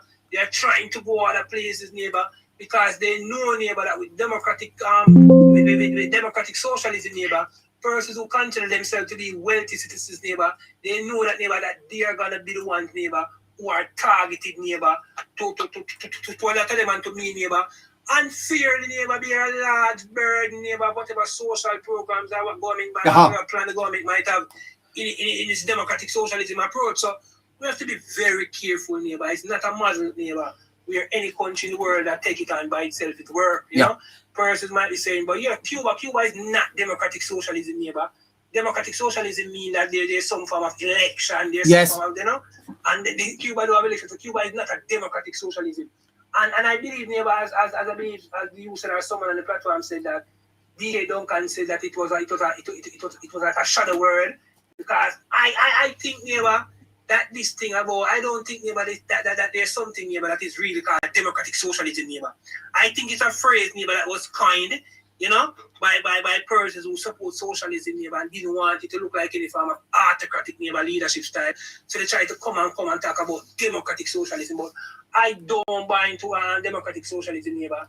And I don't think democratic socialism, neighbor, would fit Jamaican model, neighbor, based on our culture. Because Jamaicans, neighbor, whether they want to believe it or not, neighbor, we have a lot of persons in our society, neighbor, who are idlers, neighbor, where we have suffer from low productivity already. So with democratic socialism, it is possible, neighbor, that it might let a lot of persons, neighbor, fall by the wayside, neighbor, and not want to push to reach them true potential and reach higher levels, neighbor, because they might say to themselves, it doesn't matter, whatever I will be taking care of.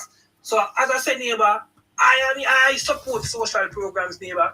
I support some form of socialism, because social program, because, you know, we have a country, we have a population, and there's going to be some portion of the population, neighbor, who is at a disadvantage.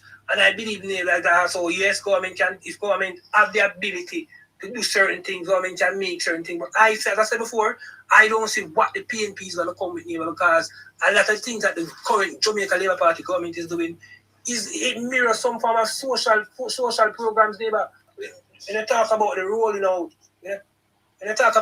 out, of JUTC into other parishes and stuff like that, you know. When you're talking about, neighbor, the building out of the infrastructure across the length and breadth of the country, talk about roadways and stuff like that.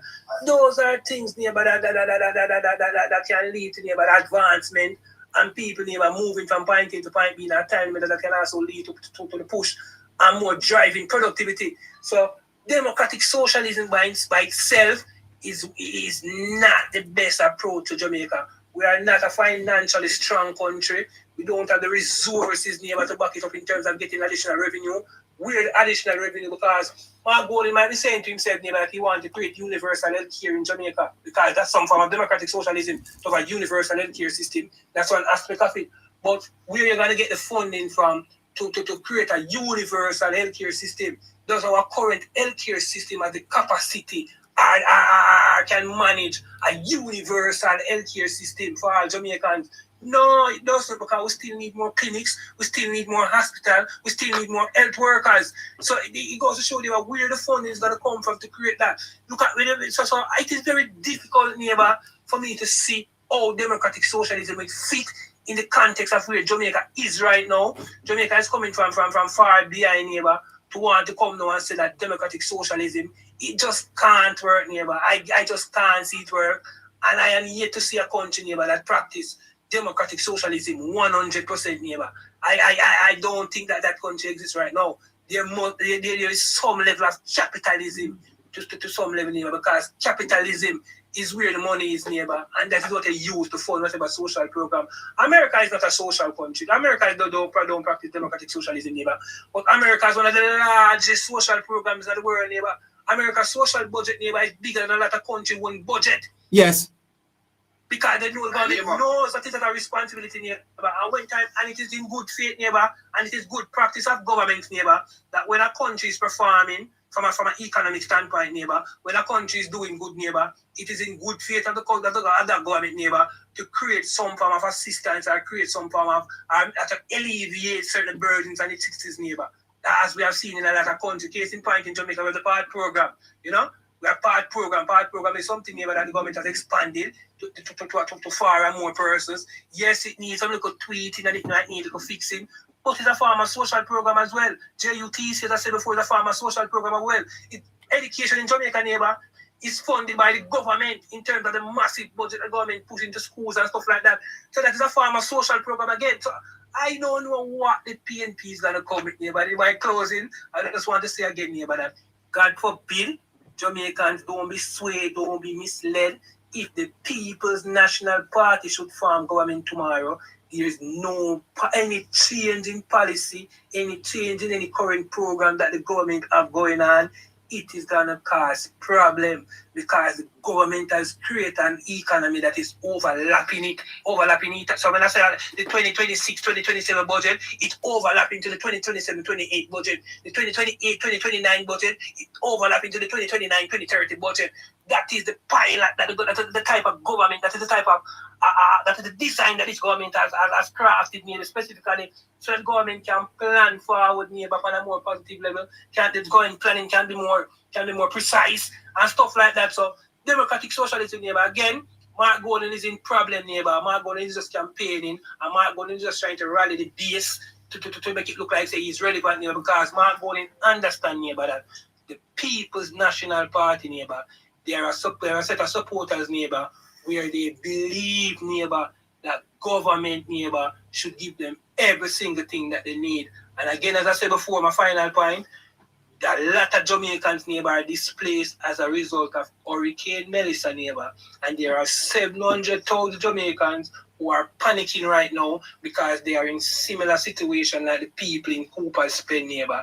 And with democratic socialism, the government can just say to a man, to any business people, and then the squatter, they make them stay because government is going to have a firmer grip in every single key sector of the country, neighbor, and firmer stands and sets more stringent policies and programs to make sure that it benefits the people in every single way. I'm not saying that we must not benefit our people, neighbor, but the people must also benefit the country as well, neighbor. It cannot be one-sided.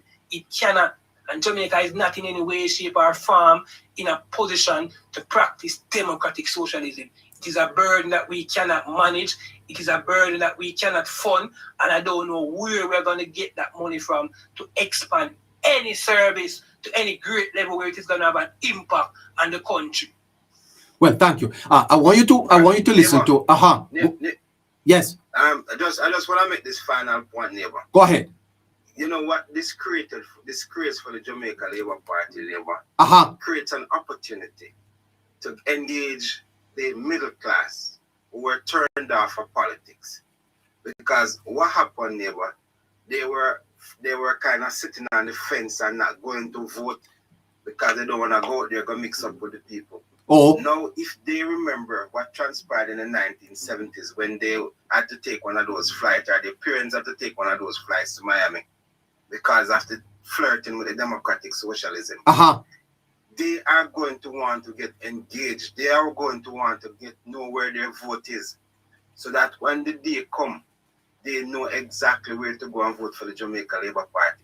And the Jamaica Labour Party now needs to start to do some political work, go into those new schemes, go to those people who have moved from the country and come to town or move into the country, and make sure that their vote is registered, so that when the time comes, democratic socialism will not affect them. You have to run to a meeting, so take care of yourself. Try to come back and listen. Take care of yourself. Okay. If you thought that the PNP's leader was alone in his thoughts, he does have surrogates. Listen to this one. What did the Jamaican people achieve during that time? Many ordinary people became educated at university. A lot of these professors and doctors and most of those professionals that are up in age now, a Manley make them get university education. A Manley make them now became smaddy. That is what you call smaddification. Professor Next spoke about smaddification tonight. I tell you. Well, you know, when Andre speaks, you know, he gets his script from 89. I suspect that they have been told to you know, push the democratic socialism agenda to see how it goes. Mr. Henriquez? Okay. Good night, neighbor. Good night, everybody. Good night to you. How are you, sir? I'm doing good, neighbor. I should tell my listeners that I met you yesterday for the first time. What a great evening it was meeting you, sir. It was, neighbor. It was good, linking up with the neighbor, right? Good to see you. Good to see you. Were able to be there. I think I have been talking to you now for maybe a year, and I never met you. Yeah, I mean, there'll be a lot more meetings, you know, as the platform grows and we have to take to the streets and so on. Yes. We expect a lot more. I'm interested in the neighbor rights coming out as well. So well, and I should tell the listeners that I also met Caroline yesterday. I met her in person. Can you imagine? This time, not behind the glass. No, the lady behind the glass. I saw her yesterday.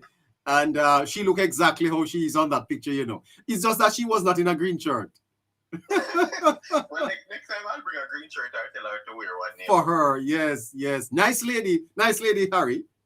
Wonderful neighbor. Yes, wonderful. yes. There's only one Caroline. All right. And who else did I meet yesterday? Damsel. I met Damsel yesterday. And Joyce as well. And Joyce, yes, Joyce. I forget Joyce. Damsel is a nice brown girl. Oh, wonderful. and Astute as well. You know? Astute, yes, I saw Astute yesterday too. Absolutely fantastic. Great guys. It was great spending time with and Neville. And it was all due to Neville, neighbor. Yes. You know, guys, they tried to get me to drink, get down and red out. Me say they wanted to red me yesterday, but I never fell for it at all. Great, nice meeting you, Caroline. Nice meeting you. Oh, she microphone no open. Okay, all right. Nice meeting you. Nice meeting you, producer. Well. Harry, here we are tonight advancing this this discussion. Where do you want to take it? You know, neighbor, I've been doing some checks. I've been rolling back the years that I wouldn't have even been here. But I looked at what it requires for democratic socialism to be a reality. And I won't delve down into the several points because I'm still building them out. But yes. I'll give you and the listeners 3 tonight. Okay. All right. And for one, it requires a strong and competent democratic institution. Right. It also requires fiscal discipline. And the third one, neighbor, a highly productive economy. No. So then, what Manley introduced was not democratic socialism. No. Oh. It was like any other ideology, neighbor, that shares certain tenets. So, for example, in capitalism, you do have the social aspect of it. I'm happy to touch on the magnitude of the U.S. welfare programs, which is bigger than a lot of other countries' budget, right? And US is a capitalist country, right? So you have things that overlap in different ideologies because they are a must. They are pillars. And I think what Manley and the People's National Party at the time did was played on the ignorance of the people. All it was an ideology that they didn't know how to execute. So it was something they built as they go along. There was no referencing for it. They really didn't know how it's going to happen, right? And I still think the current PNP don't know how it will happen. But when we look at it, neighbor, in terms of the strong and competent democratic institutions, Jamaica has made a lot of headway when it comes on to democratic institutions. So we see where we have, well, let me put it this way. The democratic socialism needs institutions, neighbor, that are capable of preventing the political system from becoming one of partisan economic control. And I'll give a very recent situation, very much from the PNP. You see that Cooper's pen issue is exactly what was exercised by what I just stated, and I really restated. Democratic socialism needs institutions capable of preventing the political system from becoming a vehicle for partisan economic control. The People's National Party has benefited heavily on the backs of this, right? But lo and behold, we saw where the judiciary arm of government stood its ground against an attempt from the executor or the executive arm, which is what we saw. Maurice Guy was the Minister of Housing at the time, and the People's National Party was the government, right, attempted to do against Mr. Chisholm and the company, right? Because they were attempting to use an act, the Housing Act, that was never built for something that they were attempting to do. And that shows we do have, some institutions on it. But on the flip side, neighbor, we can look at the Integrity Commission.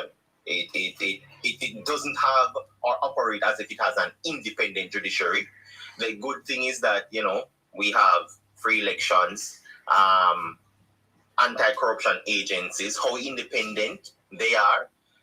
I would say that's a 50-50 just by the utterance from Aluna Samba in the past and how the People's National Party operate, right?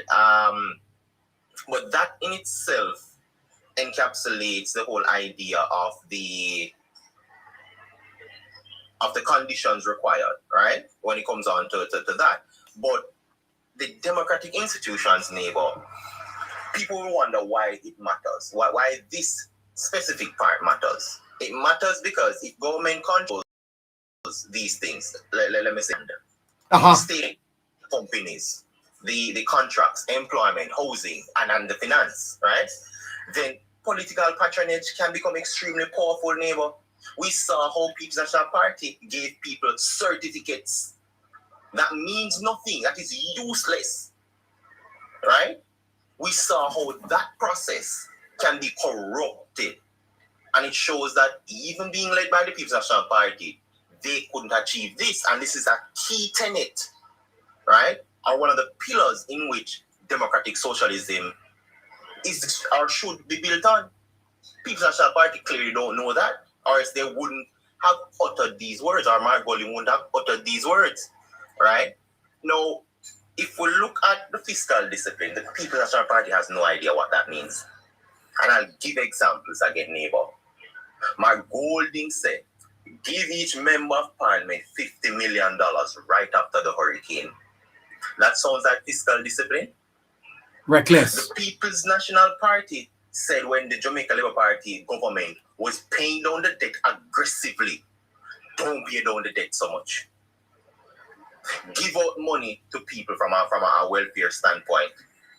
And I'll say why I gave those two examples, right?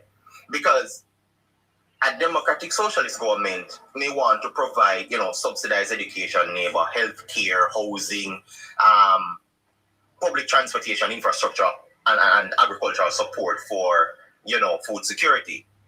But neighbor, these programs require money. Yes. And this is where the People's National Party again and Mark Golding fail to identify this critical thing. They cannot tell us where will the money come from? And they cannot come and tell us about organic growth. Because they couldn't tell me how they're going to fund this 3.5 million after. A few years ago, they rejected the 1.5. They rejected the 1.6, 1.7, and 1.8, 1.9, and going up to 2 million for the threshold. But then come with this magical number of 3.5 and couldn't tell the country how they would do it. So how are you going to take on democratic socialism, which requires significantly more money than any of that idea, right? Because these programs, neighbor, you cannot finance it by borrowing. And the People's National Party is the king and queens of borrowing money. In the 90s, we saw it. Everything was borrowed. We've never had a budget that we foot from organic revenues, neighbor. Never. We borrow for borrow. Right? We borrow to pay one debt to pay another one and try to kick it down the road. Never at any time attempting to address the real issue, which was productivity and production.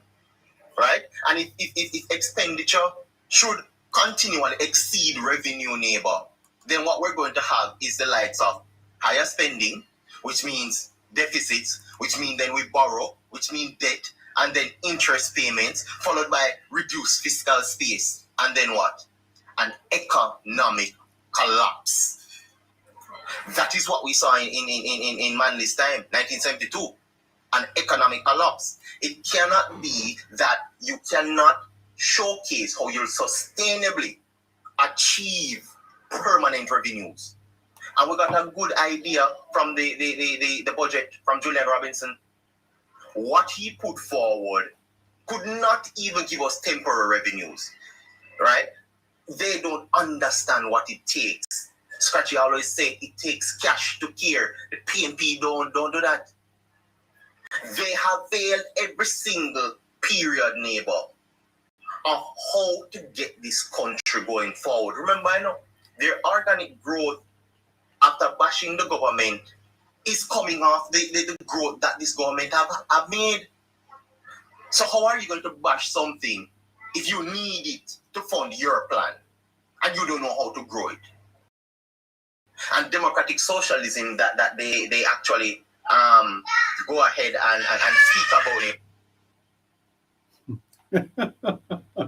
What they go ahead and speak about, they have no idea how to truly get it done. And this is a problem I think Jamaicans need to point out and need to demand it from Mark Golding to come and explain what it will take to meet this reality. Because they're saying it, neighbor, and I said it, they're operating like these ideas are utopic, and everything is all nice and dandy. We still lose 56% of our GDP. And you come in with this nonsense about democratic socialism. When Jamaica was 5% in growth, it couldn't be funded.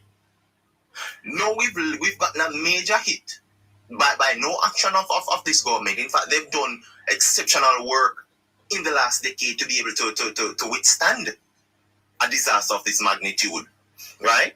And the People's National Party is unable to come out and give us proper ideas as to how it can be done. Now, I take it to the third one, neighbor. Yes. We need a highly productive economy, right? Democratic socialism cannot, and I'll repeat it after I say this, cannot survive on redistribution alone. Democratic socialism cannot survive on redistribution alone, neighbor, right? There must first be something to distribute. We don't have anything to distribute at this moment. We're still reaping the deficits made from the 90s, from the 70s. The poor governance and poor leadership of this said People's National Party. So there's nothing there to redistribute, right? They ensured that there was nothing there. So if they want to say, oh, we should, redistribute crown lands and so on, land reformation is a thing. We do get that. The Jamaican Labour Party did not shy away from that. I don't think anybody that is a well thinker shies away from that. We understand the colonial circumstances that caused this issue. And I want to say I'm putting it not solely at their feet, but I'm looking at it to say, listen, in the best time to have started land reformation was in that Manley period. The next best time was in the 1990s again with Manley and PJ Patterson, right? Because guess what, neighbor? At both juncture, right, Jamaica had some level of growth. It was the best of times, especially in the 90s, when the West got its biggest and probably will always be its highest growth ever. When human beings were coming into technology, they were coming into expansion, they were coming into the high-tech growth and development. Jamaica and the People's National Party wasted those opportunities. They were critical to this. And they ensured they squandered it, neighbor, because understand, a successful model therefore requires substantial productivity, neighbor, and in several areas. Agriculture, manufacturing. And you're going to realize why I point these out, because the People's National Party have almost killed several of them just by what they did in the 90s. Losing those 44,000 business people crippled Jamaica. Tourism almost went under in Manley's time, right? Technology. I thank God for Andrew Holness speaking about STEM schools to put us in the new era, to try and prepare our people, educate them for what is to come. I don't know no PNP government that have ever been forward thinking, right? We look at financial services, logistics. Neighbor, the Kingston, I believe, is if not the third largest natural port in the world, is in the top 5, right? But I'm sure it's within that era, because I recall fully studying it and know what it is. We are in the top 5 in terms of the largest natural port. It is under a Jamaica Labour Party government. We're seeing that port being expanded for growth. Right? We've never seen that with People's National Party. So this idea of democratic socialism that they want, they were never doing the things to achieve it. They were more lining their friends' pockets, lining their pockets as well, and that was crippling Jamaica. Now we look at creative industries. Jamaica, one of the worst creative industries, neighbor. It is not properly regulated. It is not well funded. Because I looked at Costa Rica. Normally when you travel, neighbor, you bring arts and craft with you for friends, families, and so on. That is an actual sector for itself in Costa Rica, making billions over the years. We have one of the best in terms of the talents for that. And we have failed to leverage it for decades. And I don't want to have to touch on energy and mining, because we know what the People's National Party did with Backside and the JPS. We're still wreaking havoc because of what is happening with the whole JPS deal. And it took this government to attempt to amend it. And we're not through the process as yet. We just began. So the principle that, neighbor, is that production must precede sustainable redistribution. And the People's National Party cannot do that. None of them. And I want to implore them. I haven't gone through the paper just yet, but I heard that Damian Crawford wrote a pretty decent paper, neighbor. I want to get my hands on it, because it has in some things from what I heard that questions the People's National Party.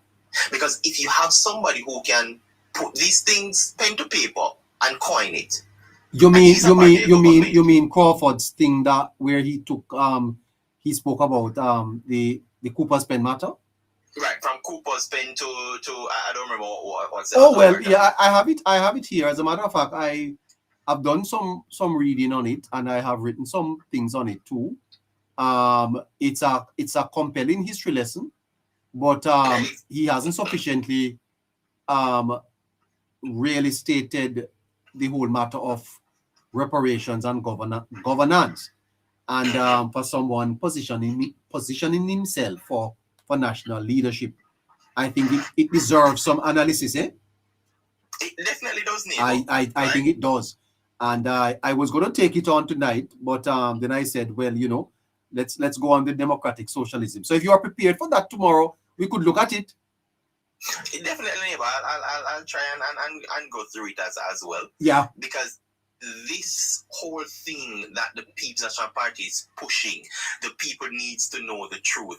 And I want to leave it at everybody's ears tonight, neighbor, to show them what Jamaica has. So the significant advantages, if we wanted to have ever achieved this democratic socialism that was born and bred by Manley and want to be pushed by Mark Goley, these are our advantages which we never acted upon. Yeah, I see where Mr. Hughes is commending Crawford. By the way, I understand that Carla B's mother died. That's happy wife.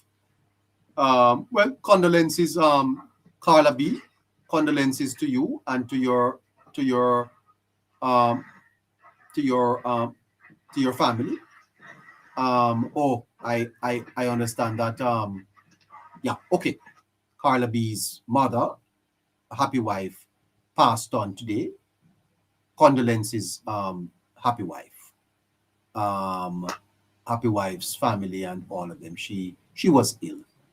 Rest in peace, my dear Carla B's mother. All right. Yes, Harry. So I see where Mr. Hughes is saying that the piece by Damian Crawford was a brilliant piece. But then I did a little bit of reading of it, not a lot, but I came out looking at, say, no man, this needs to be looked at a little bit more. I think probably Mr.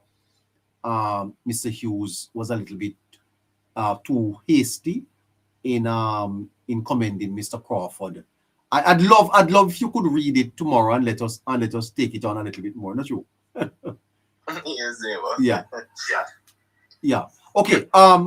Miss Scarlett, hold on there, Harry. Miss Scarlett, go ahead. Hi, good night. Good night to you, everybody.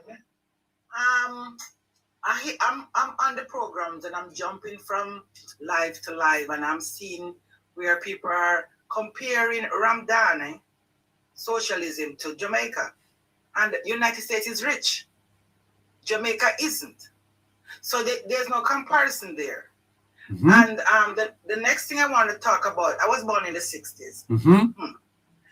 And my mother was a domestic helper. You know, one day a week, a domestic helper wasn't a big thing. Mm-hmm. And I'm telling you, sir, and everybody will listen, we were the poor ones. We suffer. When my mother was good, we have something in the AMC. Uh-huh. Because we didn't have any supermarkets then time. AMC we have. On the AMC have the food. It was on the government sent it to the AMC. And my mother had was to carry me and my two sisters and my brother. The rest of them was small. And each of us had to go in there because, you know, we had the 2 pounds of rice. You know, me I buy a pack of sanitary napkin. My sister would buy 2 pounds of flour. She buy 1 quart of kerosene oil. And 2 pounds of rice with something else we not sell. And I'm going to tell you this. It's like I'm listening to the programs and nobody's not telling us what happened to us. Well, I tried to get Mr. Norland Francis to answer that question. Can you help us, ma'am? That's why I come up. Okay. You're trying to. They're not telling you because I don't think they went through it. Oh. We wood fire, dumpling and butter. I'm going to tell you the hardest time of anybody's life. And I am wondering if Jamaica understand what that man said last week. I think he wants PNP to go down. Oh. And that's the only solution I can come up with. Because for me and my family, I know a lot of us suffered. But I'm 58, 59. And I suffer with my sister, them, and my mother. We eventually wood fire we use, and then after that we did go one burner kerosene oil stove. When we tell us a time hard, you know, no fridge, no TV. When we are going to school, we used to go to school a Calabar all age downtown, and upon Spanish town, we used to have something in Patty Pan. We never had no bus. party pan and we're gonna go stand up in night hot. Cause people run robot. Because little bus them, little bus them where I run, you know, manage with. And when I tell you say life was hard. That's why I make me strive to be somebody, to be a better person, a virgin, because me I tell you say, me never know say people could have suffered so.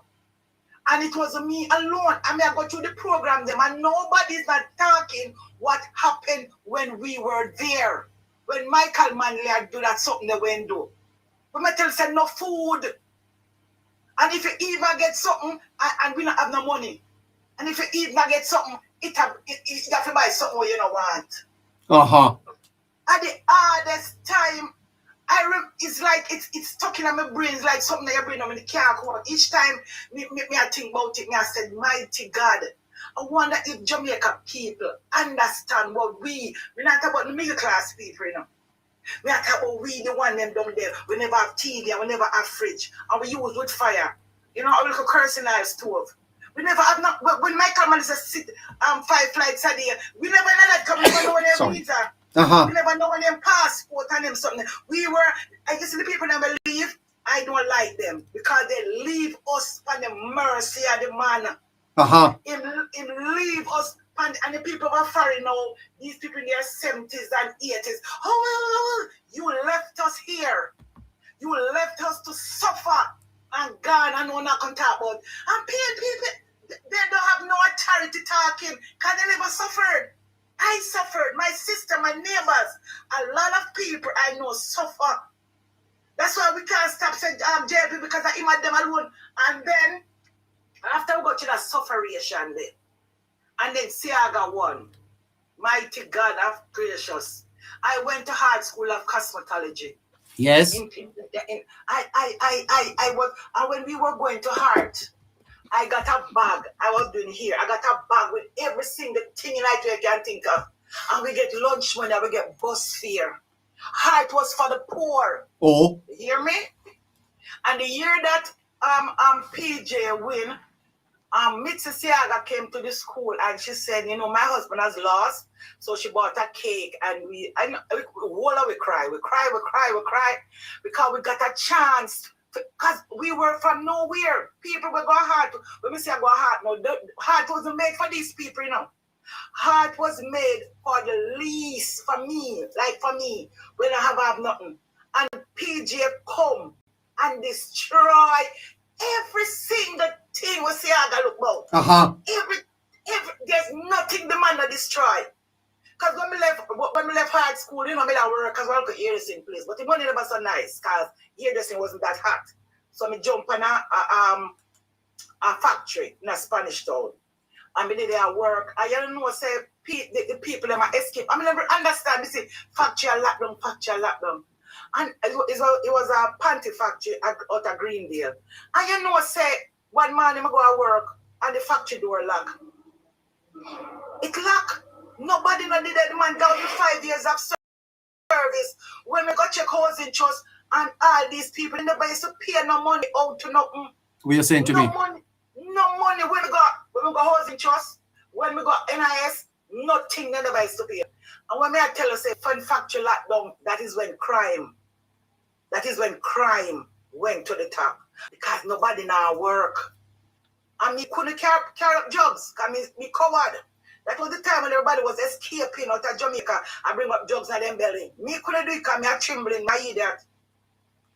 That man, PNP, destroy. We say, actually not even know. It's like people don't understand what we went through. A hell on earth. When we come in at night time, I want meal a day I could eat and a dumpling and butter. My day a day I like season rice, we look ackee night. What are you saying to me? It wasn't a nice era. And I'm telling you, the only reason why this man do this is because he want PNP to go down. To go down? Because I can't say no more reason why he would want to go that route there. Why? Because he was rich and he was living in England. He doesn't know what we went through. He doesn't have the idea what we went through, how we suffer. We college, we barely scraped through high school. And this man want to bring this back. And these set of kids nowadays will live on phone and I want to walk. Ain't crazy? That was my little intake kind of, because nobody not talking about what happened. And that is critical. These big stuff what I'm talking about. I'm talking about I live it. I was there, hungry. My mother now no work, no one. And then PJ come in and destroy what Siaga built. When tell us man is a hammer and mash up Jamaica. Uh-huh. And people sitting down and talk about PNP. Have they lived? Have they lived it? Some of them born in the 80s. They never born in the 60s. They don't know what happened down there, sir. They don't know what happened in the 70s. Uh-huh. May I tell you something? I have a little thing at Jamaica and a little play. Any old PNP come back to that for me, so I'm going to go sell the place and draw my money and head back out. Oh, what are you saying to me, ma'am? Because I'm not. No, you can't stay with PNP. Oh, what are you saying to me, ma'am? Me say me have me little place where me pay me tax span or whatever. And if PNP, because me intend to go home eventually. I live in Florida. Oh. I intend to go home because me have, and you want to tell me some my piece of land when me over here clean shit. Oh, excuse me, sorry. Mr. CNA. Oh. Me know, me have to go down and see somebody penny and share it with them or just leave it. Me not have courthouse money. Me not still have them people who can't be backward to how much years. Me not have that strength there. And me work my little smalls when I work over here and I pinch and I pay my partner and I do this and I pay people them tax over here. Send down my money, pay me tax for me. Little piece of land when I buy. And you tell me that somebody can take it. And what if PNP just look like them are going? Just look. I'm going to sell my piece of land and come back straight up here. Because I won't be going back to Jamaica. Oh boy, wow, this is serious. Because people must understand, you cannot go through something one time and deliberately go back to it again. Uh-huh. One time, this is serious, two man. time. Boy. That is, and I land right there. This is my little take, sir. Thank you so much. Brilliant. Thank you. You hear that, listeners? The lady say, should I sell her something, then pack up and go back. Boy, it's a serious something this year. This Jamaica here that we're living in. The amazing stuff. Matsik, you've been waiting a long time. Good evening to you. You know me always I listen to my neighbor. Me no rush nothing because me have my point, you know. Yeah, go ahead, man. Me agree with Audrey. Mark Golden's decision is to write off the PNP further. Remember Nikish, our beloved Northeast St. Catherine Member of Parliament. What she says. 89 airport will be our museum. Yes. Yes. I agree with her because I don't. Mark Golden don't know what I'm talking about. And Mark Golden don't know what drives Michael Manley to democracy, socialism. Michael Manley was driven to his ideology. History time, neighbor. Let's hear it. You see, what drives us to independence was anti-colonialism. And Michael Manley, remember when we listened to the clip of the budget presentation of the Prime Ministers, he clearly stated, but he never emphasized why, that Bustamante says that he is on the side of the West. Yeah, we are with the West. From there. Yes. There's a reason why the Prime Minister emphasized that. A lot of people don't know the history. But me I go help you because I love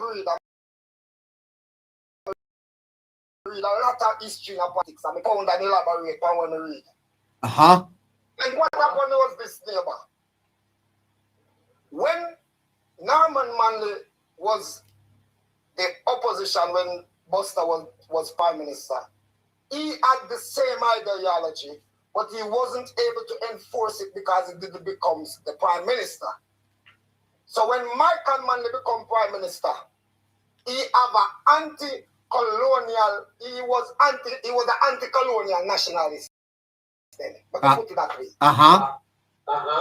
And he is in his intention, he's got a post-colonial transformation plan. So what happened was this. Everything to do with the colonial master. We have a lot of country that hated it, especially in Central America. We have Chile, Nicaragua, we even did have Grenada. Look at the history though. What we need to remember is this. Jamaica becomes anti-Western. We hate IMF, we hate capitalism, we hate investors, and we want to nationalize everything. We say the people of Jamaica own everything. That was his argument to the people to sweeten the whole hatred that he have for the West. It was a hatred. Me not put up nothing for nobody. I mean, I talk it according to how me interpret it in history. It was a hatred for the West. And there was a lot of countries that have the same or share the same sentiments. So it drives them to a policy position. At that time, neighbor, we only have two major entities in the world where assist people, IMF, World Bank, and them never did favor with them because them said them put them in a debt. And then they want no dealings with them. But at the same time, Europe and even the same Caribbean did a plan, a strategic economical policy, which Cuba at the time, who was a big dominant player in the place, refused and abandoned it. Manley take up the same mantle. And he started to nationalize everything. As I heard Scratchy said in the middle of his conversation, earlier in the conversation, that the middle class, not Scratchy, the recording that you played of that blogger, that the middle class was wiped out. And remember, the middle class keep your economy growing because of them are the working class. The upper class are the capitalists, and them own the factories and the manufacturing and the production that want go on. So that they really run the economy, then provide the ability for the economy to be run. These were the people who Michael Manley run, the ability to sustain the social program that he wanted to implement, which was good. Good. But he didn't have any way to finance it. So this is what happened now. Michael Manley get everybody for run well neighbor because he was anti-colonialist. So in terms of a post-colonial transformation economically, so that our people, Jamaican, will be able to benefit, which that was always the intention. But we need to remember, in the 60s, we didn't have a lot of social program. Because to put or implement social program, neighbor, we have to have, as Henry Harris says, we have to have a robust economy. The economy is still just start to put more together because we just gained independence, 1962. So within 1972, it's only a decade. When Michael Manley come to power, we never have enough to sustain its policy position when he was dealing with socialism.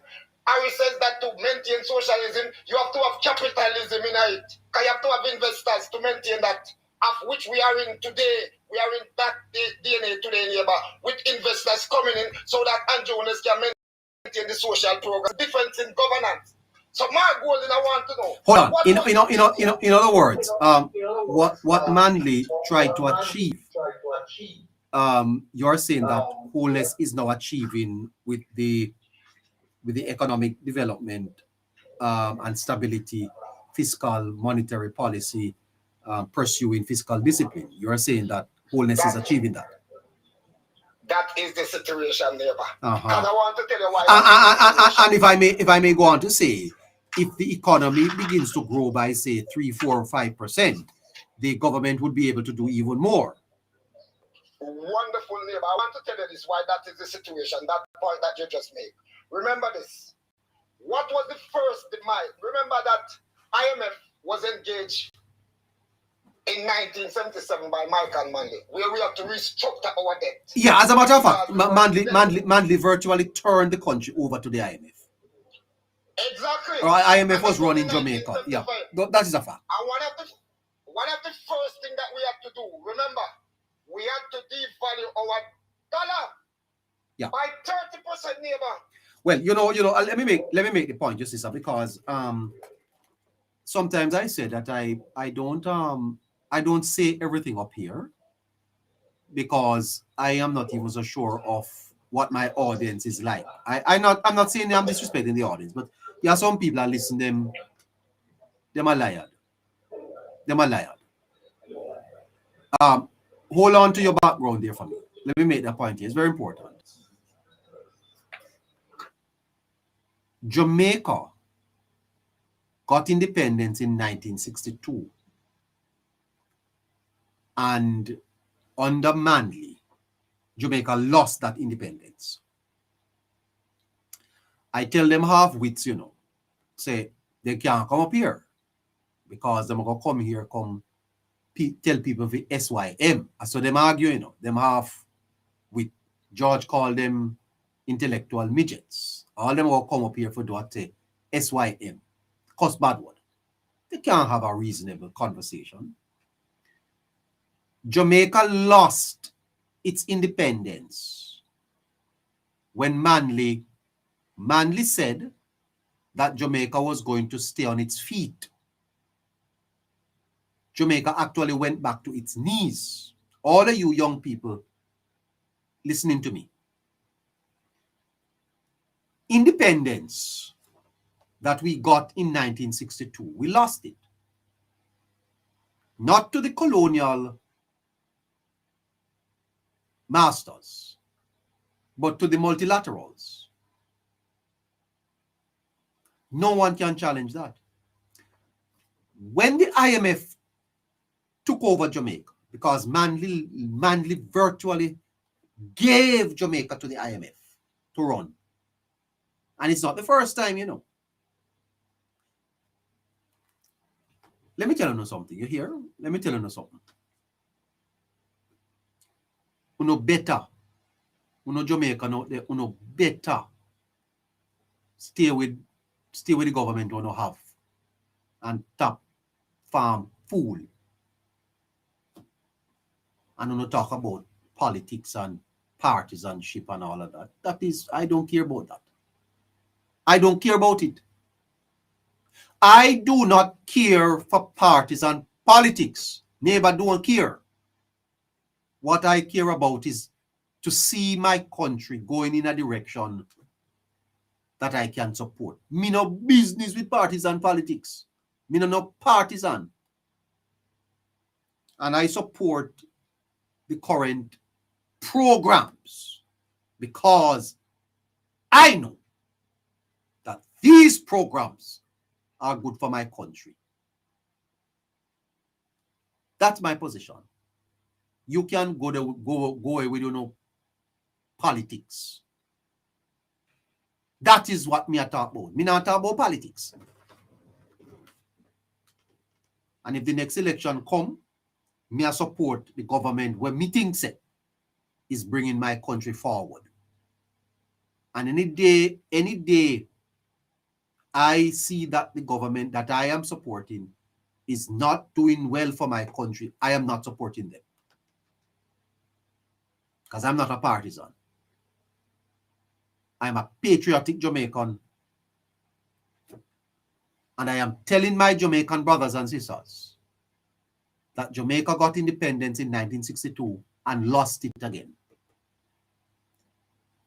And I don't even know if we have regained that independence until recently. Because independence is not independence without economic independence. You are never independent if people can tell you where to put your foot.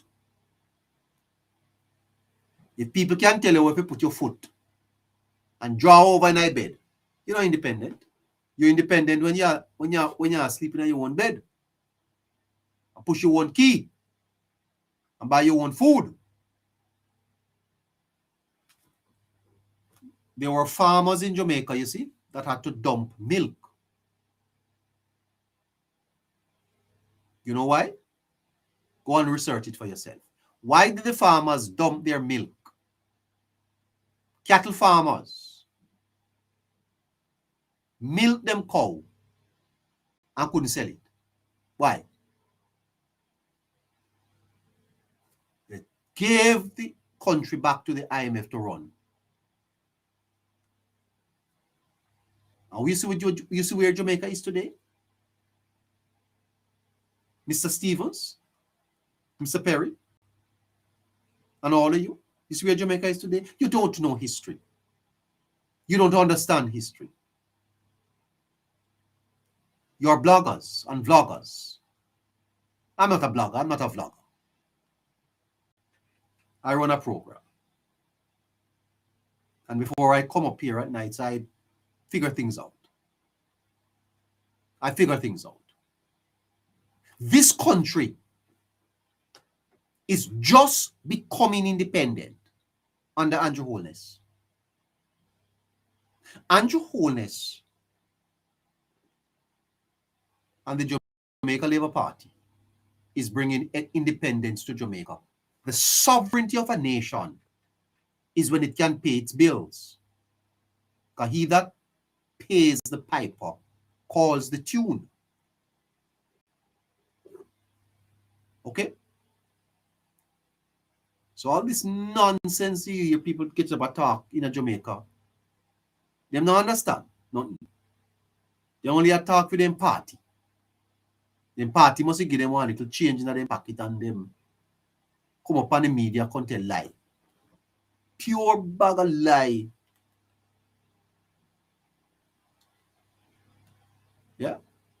Democracy is supposed to be a conversation between leaders and the living. And when you see the PNP embracing Manley's legacy as the solution, the PNP centers a dead man and a dead era instead of living in 2026. Because young people in Jamaica are not asking about the 1970s. I went on the street today and I couldn't find anybody who knew anything about democratic socialism. Nobody. Young people today, I see something on Facebook where a woman, 22 years old, was getting her mortgage. 22 years old getting her mortgage. By the way, before Matsi come back in, I have a story coming out of the West, you see, where I understand that the government need to check this out, you know, that the $250,000 checks that some people get, hardwares are taking 50,000 out of it and giving the people the rest of 200,000. People taking up floss and do all type of rubbish. Could that be true? Mr. Charles, you need to check on that, you know, sir. Is it true that the hardwares are giving the people the cash? Hardwares are taking 50,000 out there for themselves and give the people the change? How could that be? Because, you know, if that is so, then something right. Something not right at all. Anyway, we're checking on it. Go ahead, sir. I wouldn't be surprised, neighbor, if that is confirmed to be true. But that would be a failure of the system, sir. And it would be a scam of the system which has been promoted by Isaac Buchanan. That is what's going on. Well, I hear, sir, that the people when them get the check, then carry to the hardware is supposed to give them material. My understanding is that some people get live cash and the hardware take a piece of the money for them. It's a fact. Take a piece of the money for themselves. Eh? Because they are able to recover on their own. They recover a long time, live comfortable, but them still get the impression to the diaspora and Jamaica that they must suffer.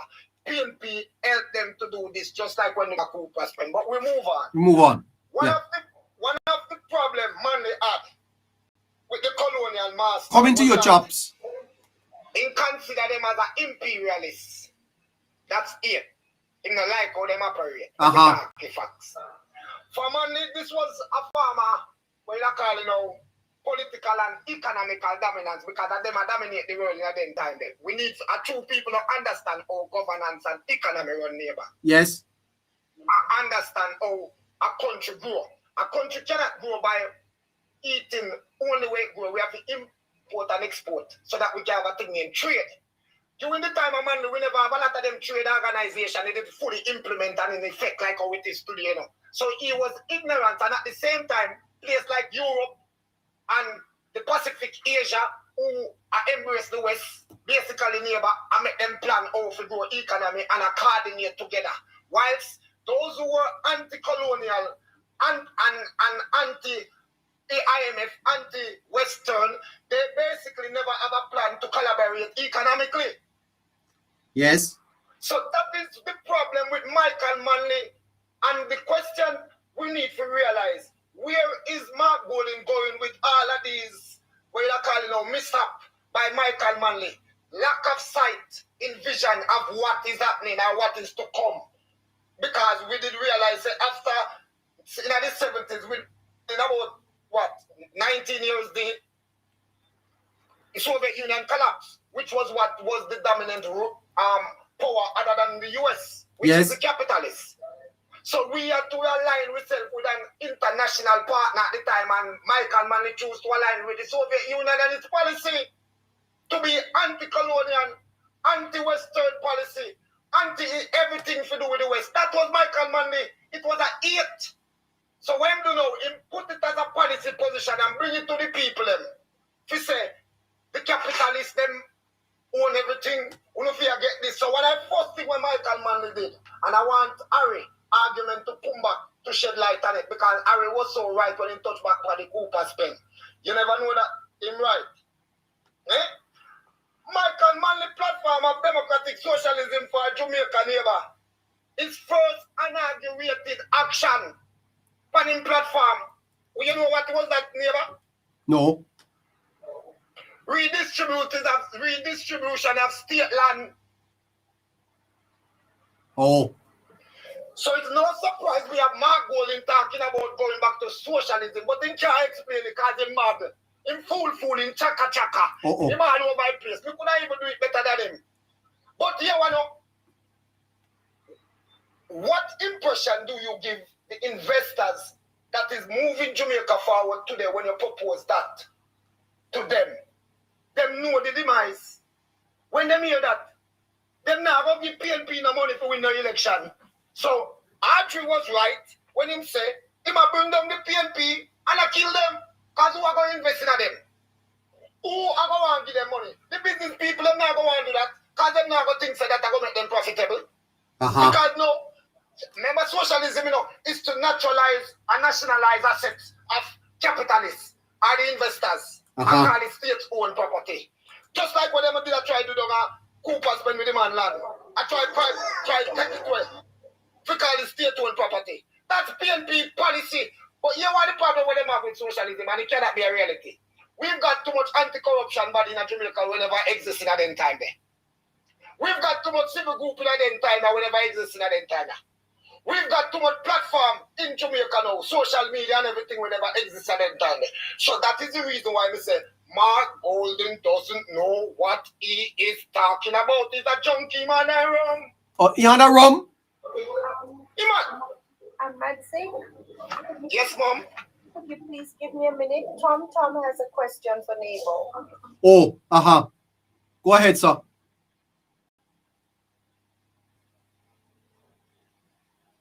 Go ahead, young man. Oh, he's not there. Rum, man said the man on the rum. Go ahead. Go ahead. Michael Manley did hope say in political program when put forward to Jamaica would secure individual and collective self-reliance. Mean to say people can rely upon themselves, but your country can't rely upon itself. You have to deal with trade other countries. Is one market Jeep on the Appleton? On the Appleton, and upon the Apple. You understand? So, and also, other than reliance, when the rum tell you you're a big dancer, sir. Transformation and if I deal with political transformation and economical transformation at the same time. So what he was changing is the political landscape that was built up by the JLP in the 60s. Yeah. Because they were aligned with the West. And we paid dearly for that. We see country in the in the Central America today I play the Hold on. One man there want to talk to me. Hello, sir. Hello. Yes, sir. Good night to you, man. Yeah, I want to say something to you. What may I say to No, you? hold on. Hold on, no, sir. Hold on, no, sir. I thought you said you want to have a question. It's a question you have or you want to say something?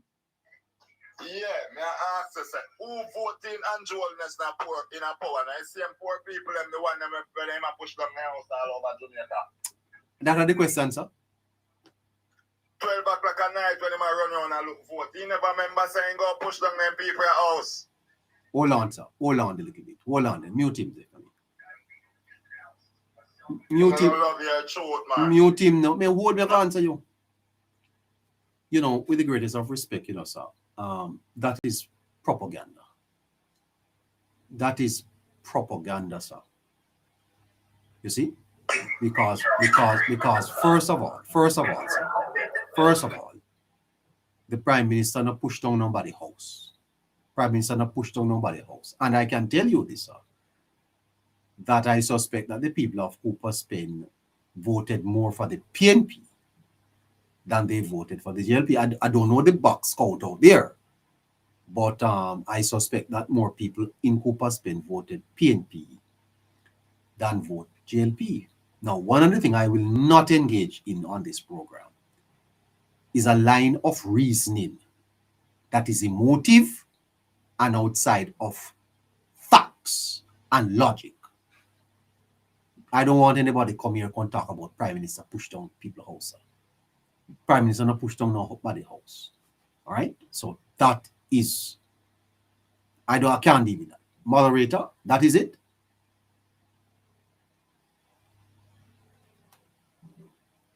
Neighbor. Yeah. Yeah, me not even hearing question. Come in my ear. Me have my argument to talk. Yeah. Did you know that? Take a few more minutes because I want to bring in Chops. Under Mike and Manley government and stewardship with this experiment with socialism, democratic socialism, Jamaica was the first country in the third world to be in a debt crisis. Think about that. So look how we suffer under PNP. PNP take with our first debt crisis other than the 30s when the colonial master didn't charge of it. They couldn't afford to take with because they have whole heap of money where they take from other colony. But when we independent, we have to be on our own feet. Andrew Wallace said nobody now come to our rescue. But that is the thing where Jamaica now realize. Andrew Wallace make it clear saying that Gilbert will get more aid than we get in Melissa. Fascinating. But people billions and don't realize what is the inflation today and the cost of living today than it was in those times. The good thing about it is this. We can't find $1 million today. We couldn't find 10,000 in a them time there. Hold a little bit there for me. Hold a little bit for me, Madsik. Chops Media. Hello. Neighbor, how you do? Chops Media, let me ask you something. Think about this with me. Isn't it true that the fact that Holness is getting some blame now and that Jamaica still have such a far way to go, isn't that because of what Holness inherited, Mr. Chops? Doesn't that speak more to the failure of past government than this government? Yeah, man, I don't think there's any dispute. I don't think there's any argument and any solid counter that could come to that argument. But why is it that the party tend to accept blame or don't push back harder against this nonsense that somehow Holness should have used a magic wand and am I not correct, Chops Media, that we gained independence in 1962 and based on all that I saw today, that Manley actually gave back Jamaica to the IMF. Isn't that a surrendering of our sovereignty, sir? We lost independence, literally. We did more than just give up Jamaica to the IMF. You know, we did offer Jamaica to the Kremlin as well. And a lot of people don't know this. Michael Manley was invited to join Fidel Castro on a trip to the USSR, and that I think that was in 1967, thereabout, or 1967. Sorry, 77, and literally gave up Jamaica to the Kremlin because we were on a begging spree at the time. Jamaica was stone broke, coming out of the same failed economic model that is now being touted about by the PNP. And I've said this on your program many times. And I don't know if anybody, if the PNP are listening to themselves. The policies pursued in the 1970s, and the gentleman here just now was waxing away at it. Harry spoke extensively on it earlier about the failed policy. And I'd like to join them in speaking a little bit about those policies, you know, that failed us. Socialism costs money. That's not one. And one of the things that the PNP has failed miserably at is their ability to explain to people the cost of anything that they are proposing. And for the life of me, I just cannot understand the political gain to be had from making this statement about carrying Jamaica back into. I'm sorry to intervene, Chops, but is it that there are people looking on at the NIR, looking at Jamaica's debt to GDP and thinking that somehow we can do better? Well, this has been the argument put forward by the PNP, you know. Harry mentioned it earlier about the PNP's proposal a couple of years ago about not paying down the debt and instead using that money and put it in brown envelope and give it to people. I think he spoke about 2.5 or 2% of GDP to be used on social programs. Now, but that sounds good, Chops. And if the PNP were in power, they may would have been able to do that. But what are the consequences to the generation coming up and to the country? I don't think I should say they could have done it. They have done it before. And they have but then Chops, me that this is the danger, because if you are saying and you are admitting that the PNP would do it, they would probably give every member of parliament $50 million. Then Chops, me that when you put those proposals out there in a society that is largely civic illiterate and people who are desperate for patronage and for government benefits, you know that the PNP's position is needs to be challenged and help people to understand the implications. Well, neighbor, I am on a campaign, and it is something that I might have to invite you to partner with us on. And I'm talking about you as in the Hello Neighbor show. But I think we have to go into communities and start to have the conversation in small groups, because you're correct. These sort of positions cannot be left unchallenged. No, you can't leave it unchallenged at all.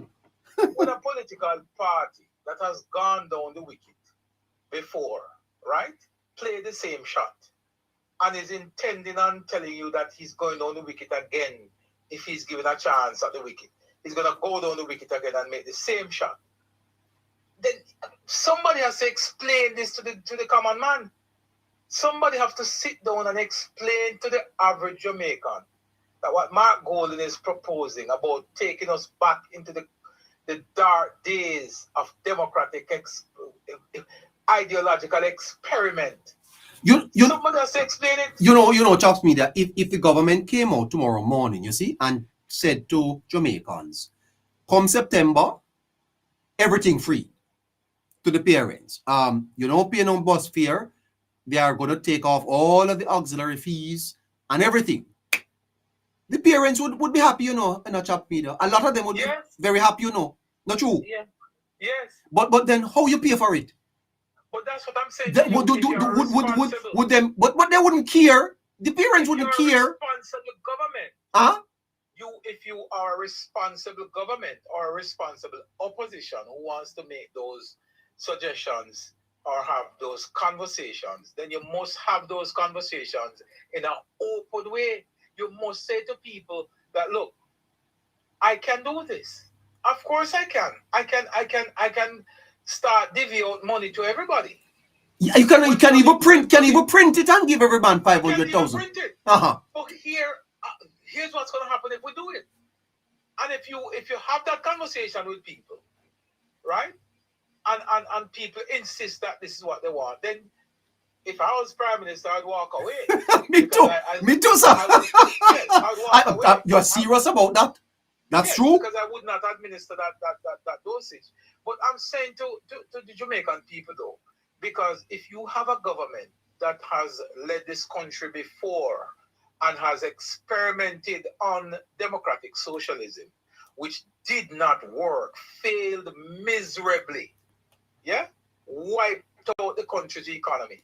And if it is that you want to tell the Jamaican people that if you were to form government again, you're going to go down the same road, then to me, if there's ever a time when the PNP would have given the Jamaica Labour Party a clear path to victory, if this statement coming out of the PNP is not the clearest indication that they do not want to rule this country, if this is not the toss up for the JLP to knock this out the park, then I don't know what else the PNP could say that is more damning than they have just said. Well, the party, nationalized, yeah, absolutely. by the JLP.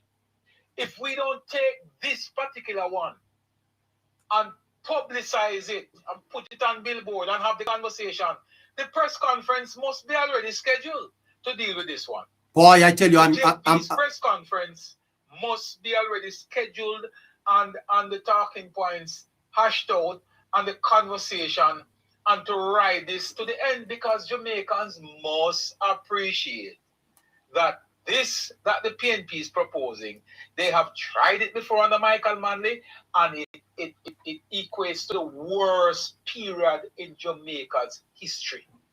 Democratic socialism is the biggest failure that we have ever gone through. Not even colonialism was as bad as democratic socialism.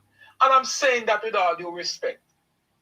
And the reason I'm saying it, neighbor, is that during the colonial period, we had nothing. We're at the mercy of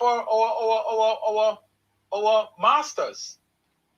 But in the 1970s, when we pursue democratic socialism, it was never forced on us. We, as a government, the government at the time, implemented that.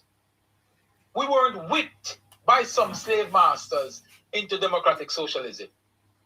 It was a conscious decision taken by a conscious and selfish decision taken by Michael Manley in pursuit of his own anti-imperialistic movement, right?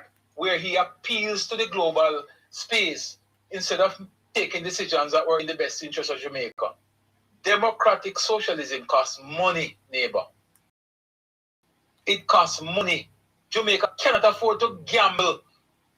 This is decades of economic sacrifice that we have made. You know? Boy, Chops, you can repeat that. So that means that all of the sacrifices we have made over the last decade or so will just go down. Really born it, Chops. It's not, but even on the PNP, neighbor, I never used to give the PNP any credit for our economic turnaround, because I'm always using the analogy that if someone starts a fire at your house and then run next door for a water hose and put out the fire, are you going to commend them for putting out the fire, or are you going to blame them for starting it in the first place?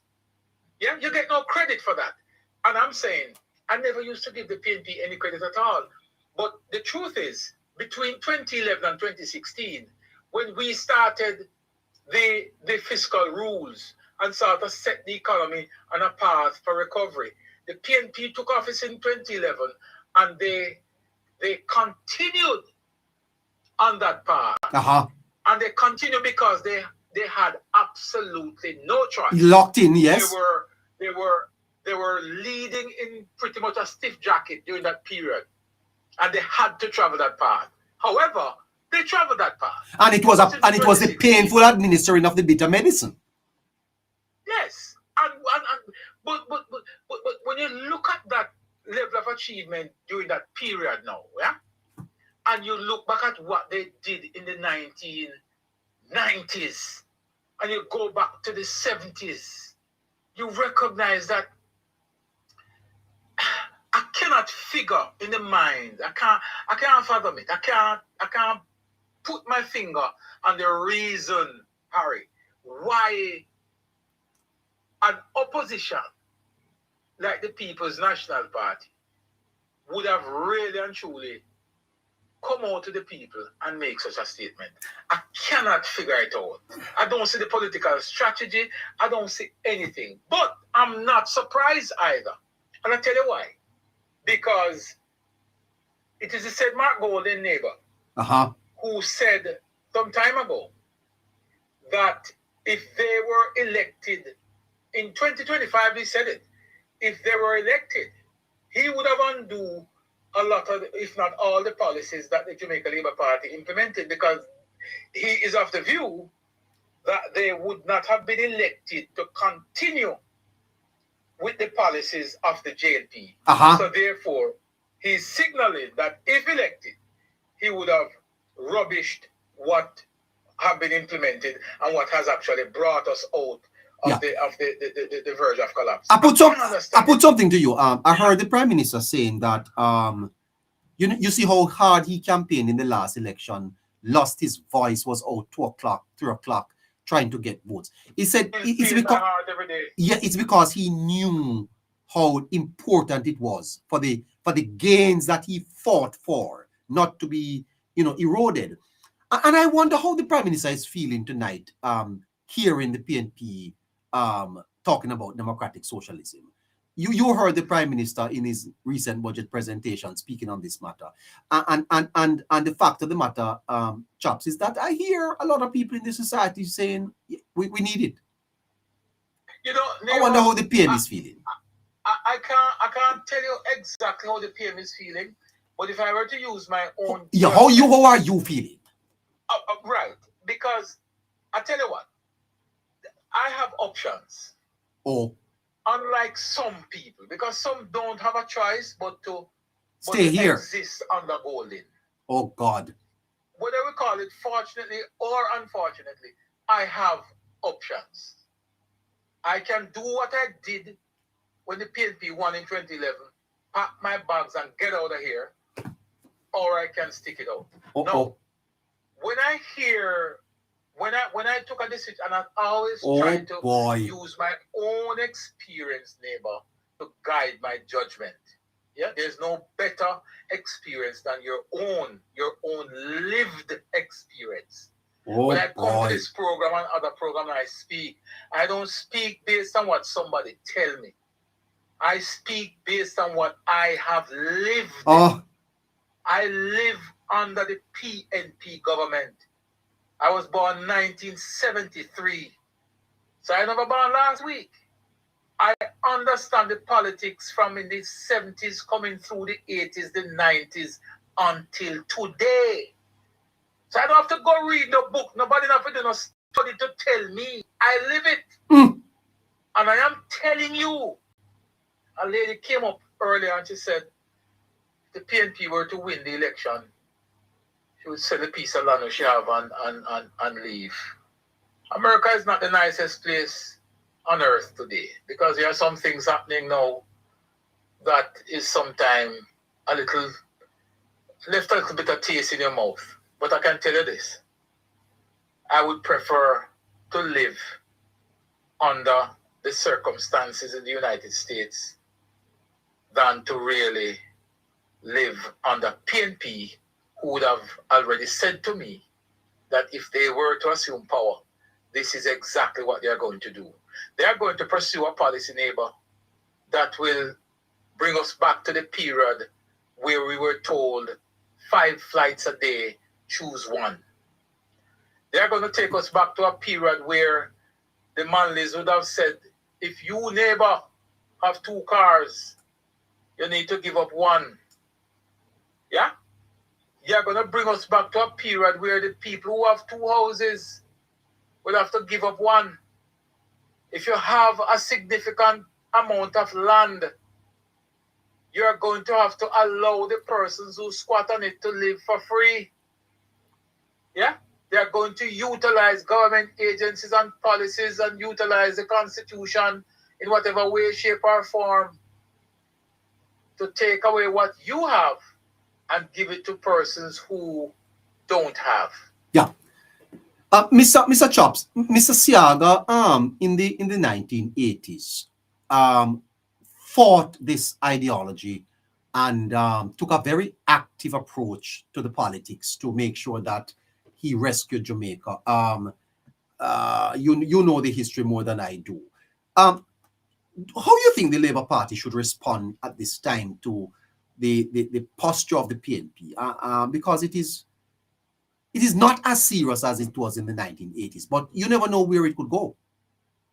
Exactly. It's a fluid situation and it can take a turn at any moment. I think the JLP at this point, which I can tell you that they are doing, needs to get their house in order and prepare themselves, because in September or in October, when the PNP conference comes around, and we are anticipating that there might be some unease in that space in terms of challenges. Well, no, they can't have any challenge until next year because of their constitution. You never could tell. I know that they're guided by some constitutional restraint. But make no mistake about it. The direction that Mark Golding is leading the PNP right now, it could end up in a way. No confidence? Yes. Oh? It is heading down that tube. When you have a leader who is telling the Jamaican people that you are prepared to pursue a failed policy, a policy that has dogged the PNP for years, for decades, they can't live it down. They can't get that monkey off their backs. And when you are prepared to tell the Jamaican people that you are prepared to carry that monkey further, then within the PNP's hall, there must be some discussions now. To move against the leader. Well, yes. that is quite true. Well, yes, and so you are saying political activity for the PNP is shaping up towards their September election. And so it could be very interesting.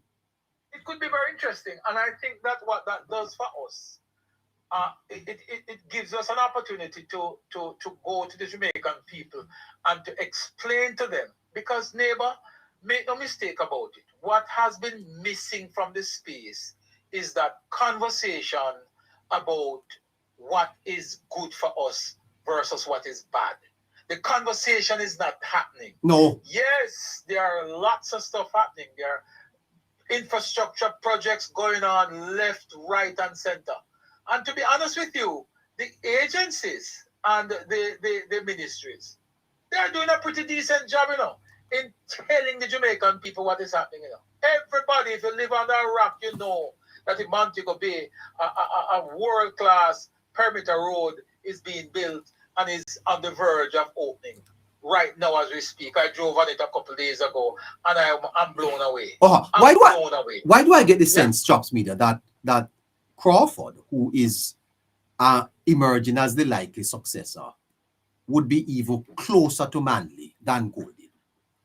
I doubt that very much. You do, but then when you look at the 1 degree in a household, TikTok and taxing to fund education, you don't think Crawford would be closer to Manley? Well, you see, there's 2 Manley we're talking about here. You have to remember that also. There's a Manley in the bush jacket and there's a Manley in the suit and tie. So you also have to differentiate which one of the Manley Damien is closer to. Is he closer to the Manley who came back, swallow his pride and came back, or is he closer to the Manley who will travel to the mountain top with Fidel Castro? I think he's the man who will pick up the rod, sir. I think Crawford is is a man who will go around with Jamaica with a rod like Manley, charismatic and full of chat. Yes. But again, he's also a younger individual who I'm assuming has a brain and could easily, align where the country is at today and the world today, and make that comparison to quickly understand that he could never be traveling the same road as a Michael Manley in a bush jacket. I doubt that very much. You see, there's a difference between the two, and you're correct in saying, in asking that question, because when you look at Mark Golding, who is quote unquote supposed to be a capitalist, absolutely, a business lawyer, man who has made $1 million in business, he knows that business is the way to and that's why I'm wondering if the statements that he's making, neighbor, has some political has a political meaning to it, rather than just a simple policy push. Because there's no way it could be a genuine policy of Mark Golding if we were to look at him as who we think he is, a capital person who's coming from a capitalistic background. I doubt that very much. Yeah. Well, I'm out of time. Take care of yourself. All the best to you, man. Nice talking to you. Let's give Mikey a little time. Hi, Mikey. Mikey? Yes, good night. Fascinating stuff. How are you doing, sir? Where are you calling from? I'm in Jamaica. Oh, you're in Jamaica. Yes, neighbor. Yes, sir. I mean, I don't think people really understand, You see, what happened? The great man himself, Lee Kuan Yew, said Manley's policies ruined Jamaica. Now, a lot of people don't really understand. But if you, because of Manley actions and utterances, Manley chased away investors. Now, if you chase away people with capital, people who were creating jobs and so on, earning foreign exchange, the people close a business, took the foreign exchange and leave. I don't see which country can survive after doing that. You start print money, sir. That's it. But ironically, neighbor, 40 years or so ago, China was a poor country. All right. China then saw what Lee Kuan Yew was doing, and then went and have a meeting with Lee Kuan Yew, Deng Xiaoping, and then went back and opened free zones and so on. No, and I'm inviting investors. No, while Mali was chasing away investors and pushing Jamaica into poverty, China was opening up its economy and welcoming investors. China was able to lift over 800 million people of its people out of poverty. The thing is to put people to work. As the person was saying before, you're talking about distribute. Wealth have to be created before it can be distributed. And that is why Lee Kuan Yew came in 1967 and saw what was going on. Jamaica was going at an average of 5 to 7%. 5 to 7%. And Lee Kuan Yew was impressed with a lot of things that was going on. Because Bob Lightburn was built. I mean, I used to hear Perkins they said Bob Lightburn, like every week he was opening a factory somewhere. Yeah. Hold on there, Mikey. Hold on there. One other thing that I am pausing to point out to my listeners is that there is a feeling, you see, sir, that when we got independence, we were an empty shell. Like there was no institution, nothing happening in Jamaica. And it's not true. It's not true.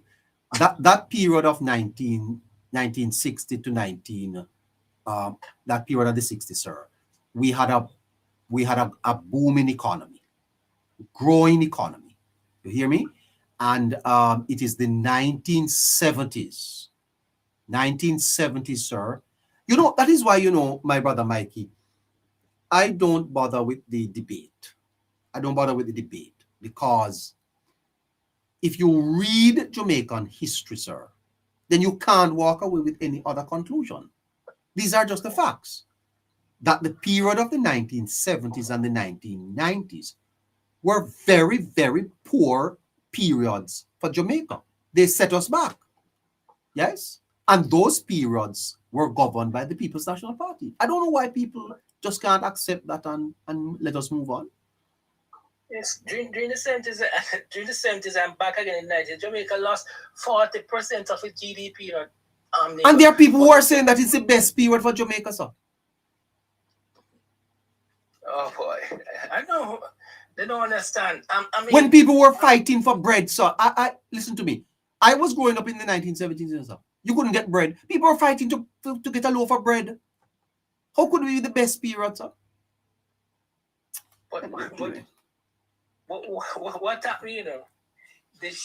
You say, and they try to put blame on CIA. No, what that means is one on the CIA. Listen. The investors, there were not much investors. The country was not earning foreign exchange. Well, there is a story to be told about this. Listen, I am thorough with the history, you know, sir. There is a story to be told there, you know, but we don't have to talk about it now. But there is a story behind there too. But I mean, neighbor, I was watching a tape when Lee Kuan Yew had Harvard University, explaining why leaders of his generation fail this time. And Lee Kuan Yew said, decision making in economics to achieve the highest return on capital was not their forte. They could enthuse their followers to keep up the fight against the old regime, and they had oversimplified what needed to be done, having handed over power. He said, leaders like Michael Manley admire the early independence era, Nauru, Sakano, Mao Zedong, Tito. He said, and this is the telling part now, he said, none of them believed that wealth was something that had to be created by entrepreneurs, people who raise capital, organize workers to produce goods and services that others wanted and would pay for because their prices were competitive. So that's it. Yeah. They all believe that there were shortcuts to prosperity and that the best way was state intervention. Yeah. And he hit the nail right on the head. Yeah. Yeah. Very good. Said, and you know what he said? He said they choose, Michael, people, they choose the wrong model, and that is socialism. That is what Lee Kuan Yew said. Yeah, I think one of the things that people need to understand is that the state being involved in people's lives, providing security, health, education, social programs like PATH and housing, that's part of the state's responsibility. And you can do more for people if you are producing more. Just people need to just understand that the danger comes in when you start distribute what you're not producing. It is the wheels of production that needs to turn so that you can do more for the poor. Prosperity don't come from distribution, sir. It don't come from distribution, right? Right now, I know that the government is paying a lot of money because you don't pay fees at the hospital. It could charge you a fee at the hospital, and it could put back the auxiliary the fees at the schools, but it is taking the pressure off the people. Now, what if we were to grow by 5-6% and we were able to pay down our debt to maybe 40% of GDP? Can you imagine the amount of resources the government would have to fix roads and to put into all of the social programs?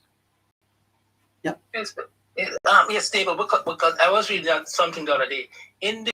Since the war started between Iran, the US and Iran, gas price moved about 35 to 50% in the US, while in Jamaica, its highest movement is 20%. Now, the minister, Darrell Barr, said they had to pump over 800 million, all right, to cushion that shock. That was not passed on. They didn't pass on the increase onto consumers. They tried to cushion it, soften it. Is what I'm saying. If the government wasn't, if this government wasn't governing properly, all right, okay, then they wouldn't be able to do that, neighbor. They wouldn't be able to have that money to make that to cushion or that shock. They would have to pass it on to the consumers. What is the problem with the Jamaican people? So why them don't understand how the government is operating and how the government is trying to help them? I made a point here the other night that, sir, if you are to drive from Spanish Town to Halfway Tree, it's going to cost you about $2,000. But the government have a bus service that people pay $100. Those people don't understand that the government is subsidizing their fare, sir. Why is it that the people of Jamaica are not more understanding of what the government is doing for them? Is what's happening? Neighbor, elderly, once you're 60 and over, you only pay 25 cents. If you have the card, you pay $50. That's a big subsidy there being given there. Yeah, it is a big one. Yeah.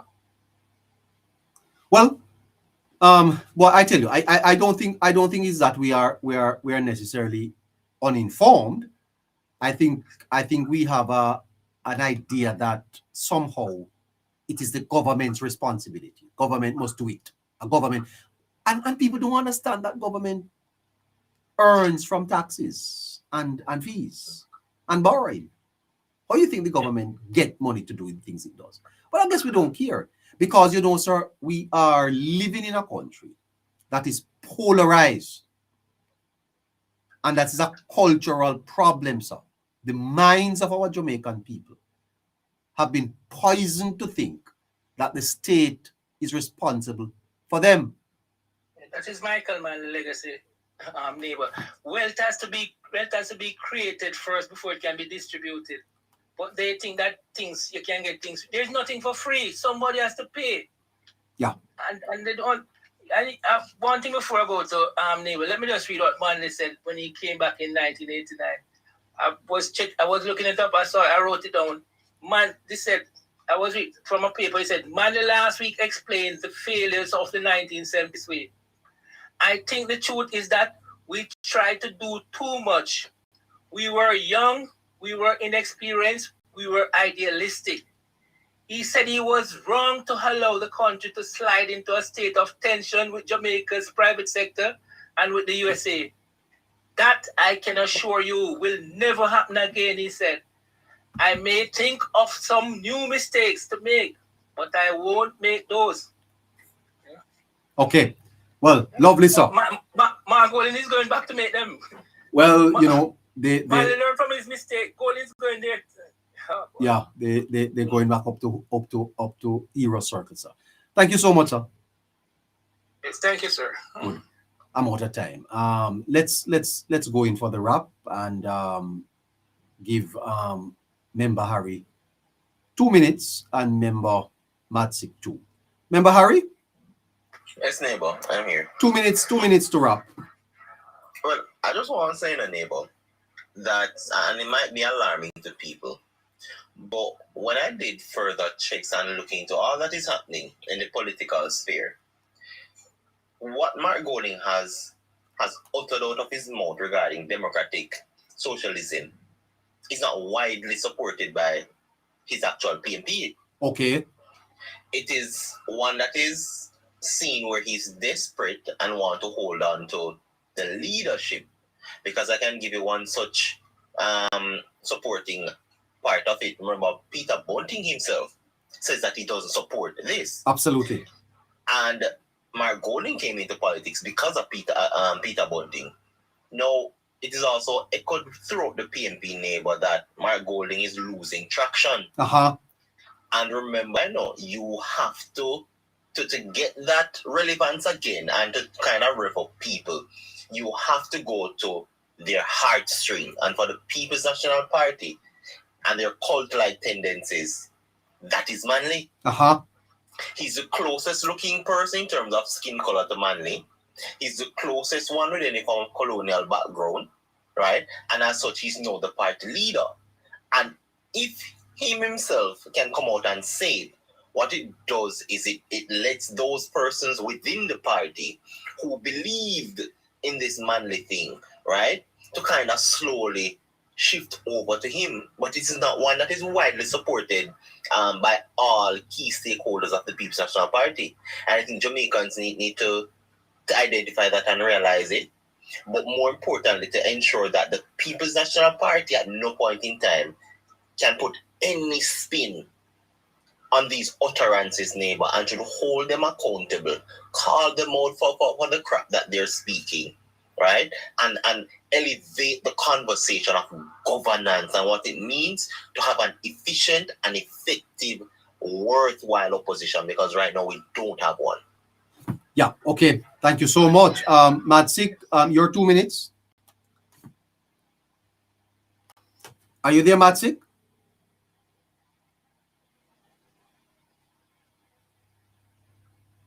Matsik? No. Hello, Protecting. Good evening, neighbor. Good evening.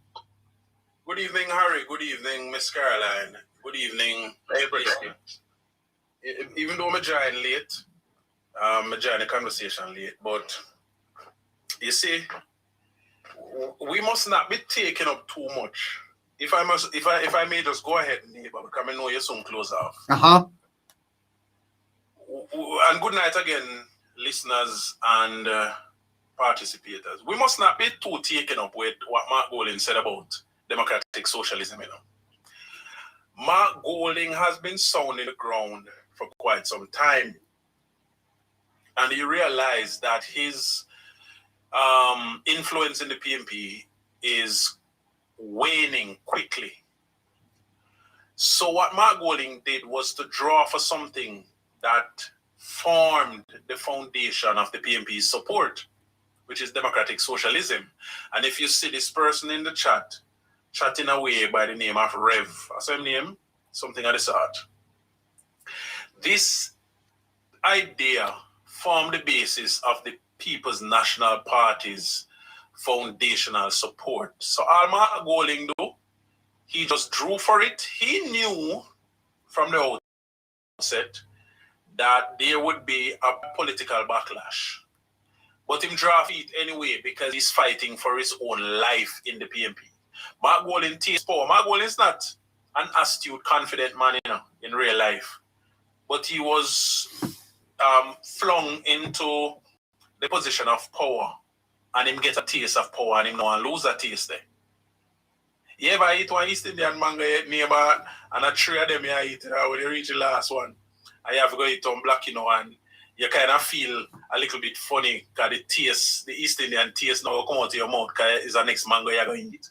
Mark Golding have tasted power, and him don't want to let it up, and him realize that in order to maintain that power, him need the people who are the delegates.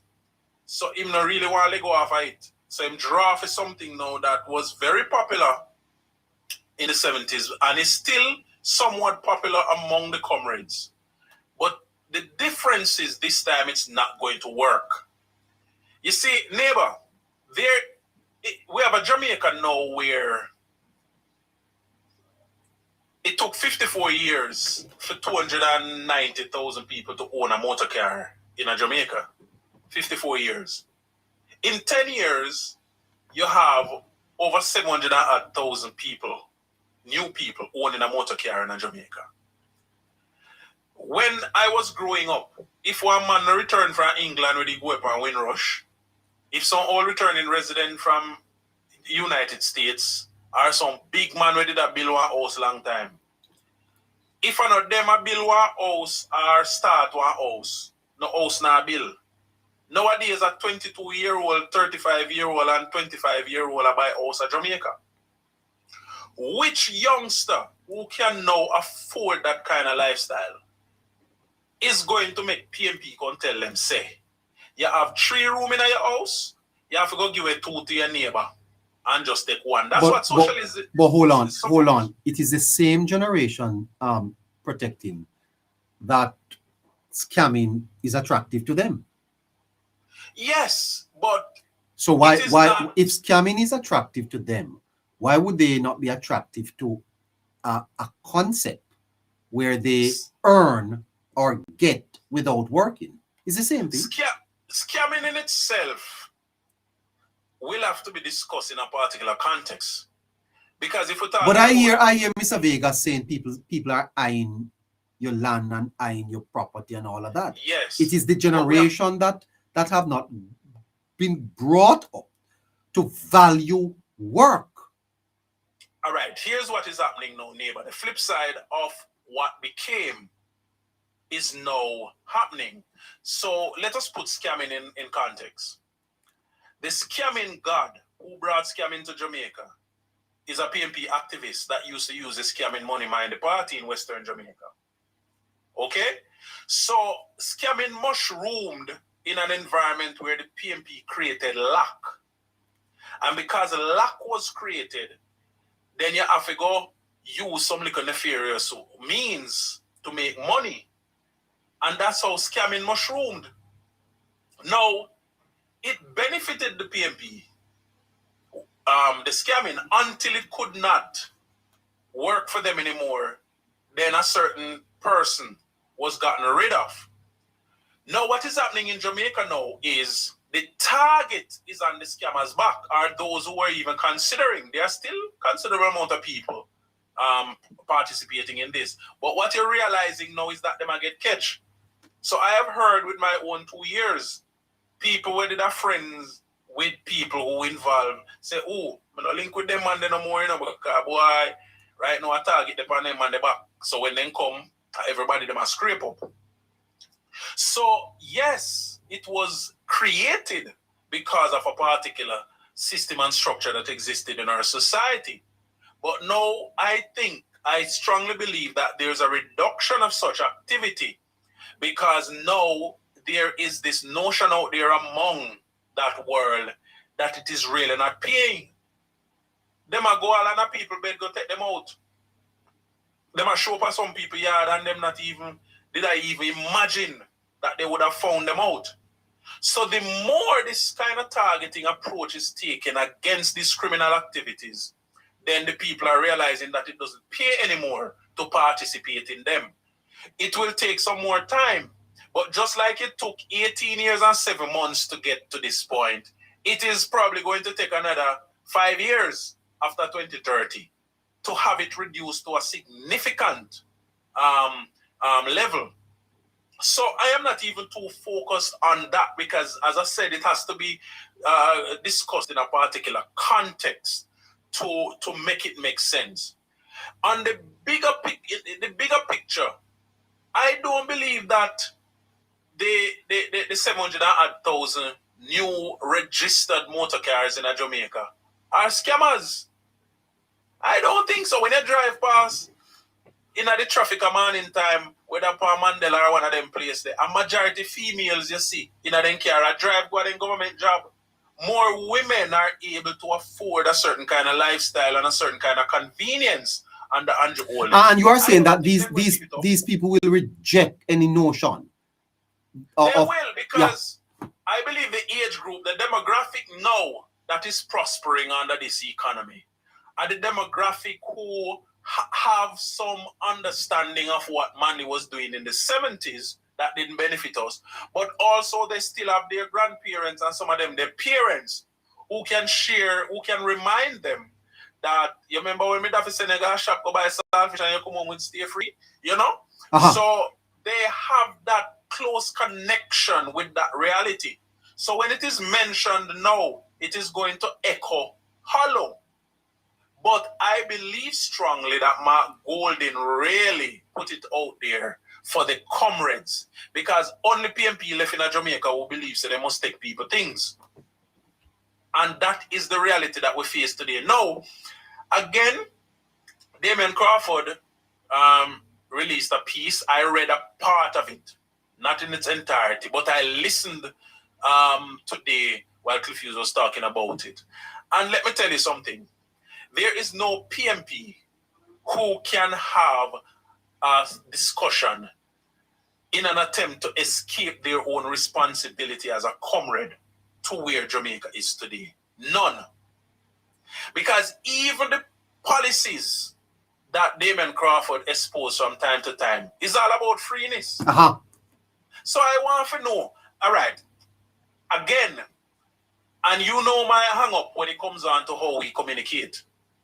Because we have to be careful and we have to be very strategic in helping people in kind of breaking down these positions when the PMP put them out there. Because these positions are not just academic positions that are put out there. They are positions with some undertones. And we need to explain to the people and don't leave them confused to go figure it out themselves. For example, this idea that Michael Manley started in the 70s, which he espoused in the 60s while the JLP was in power, that him going to have free tertiary education. Michael Manley did not have free tertiary education at Jamaica. What the PMP did was go to yards right throughout the length and breadth of Jamaica, pick out one somebody out of the yard when they do somebody in a school and send them go to a tertiary institution. Now, when them send them go to the tertiary institution, they were adamant that them have to major in a political science. And while they were majoring in political science, the lecturers were comrades only teaching Manleyism in the university. How do you escape becoming a PMP after that?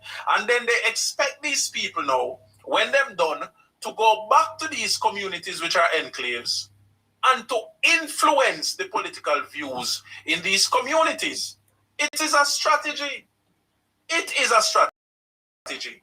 And we have to reject, as it's the same thing now. Damien Crawford came with it as recently as last year. They might go have one per household. We know what them do. Because them pick the yard, them we have 10 and 20 people in them. So when that one person going to college now is now able to influence that 10 and 20 people if we go vote for PMP. That's how it works. So on the face of it, it sounds good. And it look good and it sounds like a good policy. But it is a political approach that makes sense only to the PMP. Fantastic. We must be able to communicate this neighbor. We must be able to help people to understand that on the face of it, it look good and sound good. But you have to understand that there is always an undercurrent when you're talking to PMP and when PMP put nothing forward. It is always going to benefit the PMP and only the PMP, not Jamaica. So, back up to where I start, Mark Golding just put this out there because he fight for him political life. It's an internal kind of situation. Nobody in Jamaica no want no socialism. Work for what you want, brother. Work for what you want. And anything the state can help you with, the state will help you with. And that is what I think the vast majority of Jamaicans, ambitious Jamaicans today, I think that's what they believe in. Work for what you want, achieve from your sweat, and when you achieve from your sweat, then it's more meaningful than somebody go on out one little thing, roll you up in a kerchief or roll you up in a one brown paper bag and give you. So we must not be bothered by the democratic socialism nonsense, which is now trying to backtrack and explain. There's nothing to explain. Him just try appeal to the comrades because he knows the regional elections were coming up. And him just try if you say, listen, we need to spend more time in the political conversation sometime and do a little bit less of the academic conversation because we have to open the people's eyes so that they can understand what they're seeing happening in front of them. The PMP, I be a whole them a draw of people here right now. Thank you. Thank you, sir. All right, boss. Excellent. Have a good night, people. Yeah. Thank you for the 5 minutes or the 10 minutes. I appreciate it. 15. You know, history, Mr. Crawford, history can explain why a society has an unjust distribution of property. History does not by itself establish who is entitled to a particular parcel of property today. Nor does historical injustice give the state unlimited authority to take it from its present land owner. Mr. Crawford wrote something there that will have to be challenged. Stay tuned, because Jamaica's historical land system is something that we can't leave to Mr. Crawford alone. We'll take on a bit of it tomorrow. if we are able to finish reading his article. Because Mr. Crawford moves is that Cooper's pen is a manifestation of a much larger historical problem. Landlessness among what he calls Afro-Jamaicans. Now, that may be a legitimate debate, but there is a philosophical leap in going from Jamaica's historical land system was unjust to, therefore, the occupants of Cooper's Pen have a special moral claim to that particular privately owned land. I don't know if Mr. Crawford will be prepared to come here and discuss it. We'll invite him to do that. Until we join you tomorrow, though, that's all the time we have. What are the neighbor? And while you think about it, when you're preparing tomorrow, neighbor, think about the very fact, which is very simple. If you notice all the parts that I reached, Mr. Crawford pitched his argument around the history of slavery and how land and payment to the enslavers were made and how unjust the whole matter was. And I believe, even though I didn't get too far, that Mr. Crawford missed the mark again in his attempt to appeal to the wider Jamaica. Because guess what? There is no way you does not, at a point of presenting this piece of information, accept blame. Since you want to lead the PMP, accept blame on behalf of the PMP. And you know, Mr. Crawford speaks as though the fundamental problem is that governments fail to intervene on behalf of the occupants. Yes. But the PNP government did intervene in Cooper's Pen in 2012. The then Minister of Housing declared an area, an improvement area, lodged a caveat and attempted to facilitate compulsory acquisition. But he did not want, and that's what I meant. And that's what I meant when I said what I just said, neighbor, because he, in his effort to try to absolve the PMP of their own part to play in the broader scheme of land ownership in Jamaica, correct, him really not touch it in that context. Because if him touch in that context, then his entire argument would be seen as almost aguash, because there is no way you can wash your hand as a comrade from the fact that you spent the longest unbroken continuous time in power, having understood the situation of the lack of land ownership right throughout the length and breadth of Jamaica among Afro-Jamaicans. And yet still, there was no... You see, Jamaica did not have a land system or a land distribution system until the other day, neighbor. Right. The Prime Minister just announced a land system, a systematic land system just recently. There was none before. There was none before. So it cannot be that for 60 plus years, there was none, and you have spent a little over half of the 60 plus years in power. But nothing was done by your team. But you pitch an argument in the broadest sense, blaming slavery, but also blaming the system that you had a part to play when you could have improved the system and you didn't. You know? So in your preparation, think about it in that context, because Damon Crawford will not be allowed to walk away with this nice piece of writing. That is okay. All right. Very good. Thank you. Tomorrow. Okay. So my friends, Neighbor, yeah, go ahead. Neighbor, I'm sorry. Please allow me to interrupt. To our listeners on X and Facebook, I just want to ask you to follow our page and be reminded that we're here Monday to Thursdays at 7 p.m. Jamaican time, and Fridays at 8 p.m., Sundays at 6 p.m.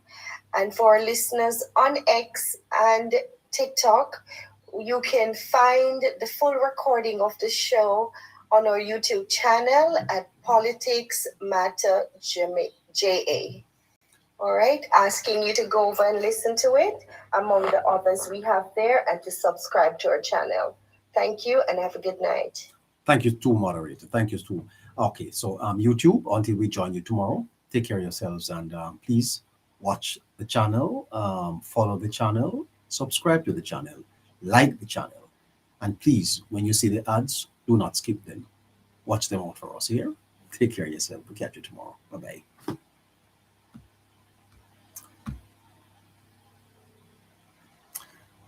All right, what a fascinating night we've had, and so many great points made here tonight. Was a great program.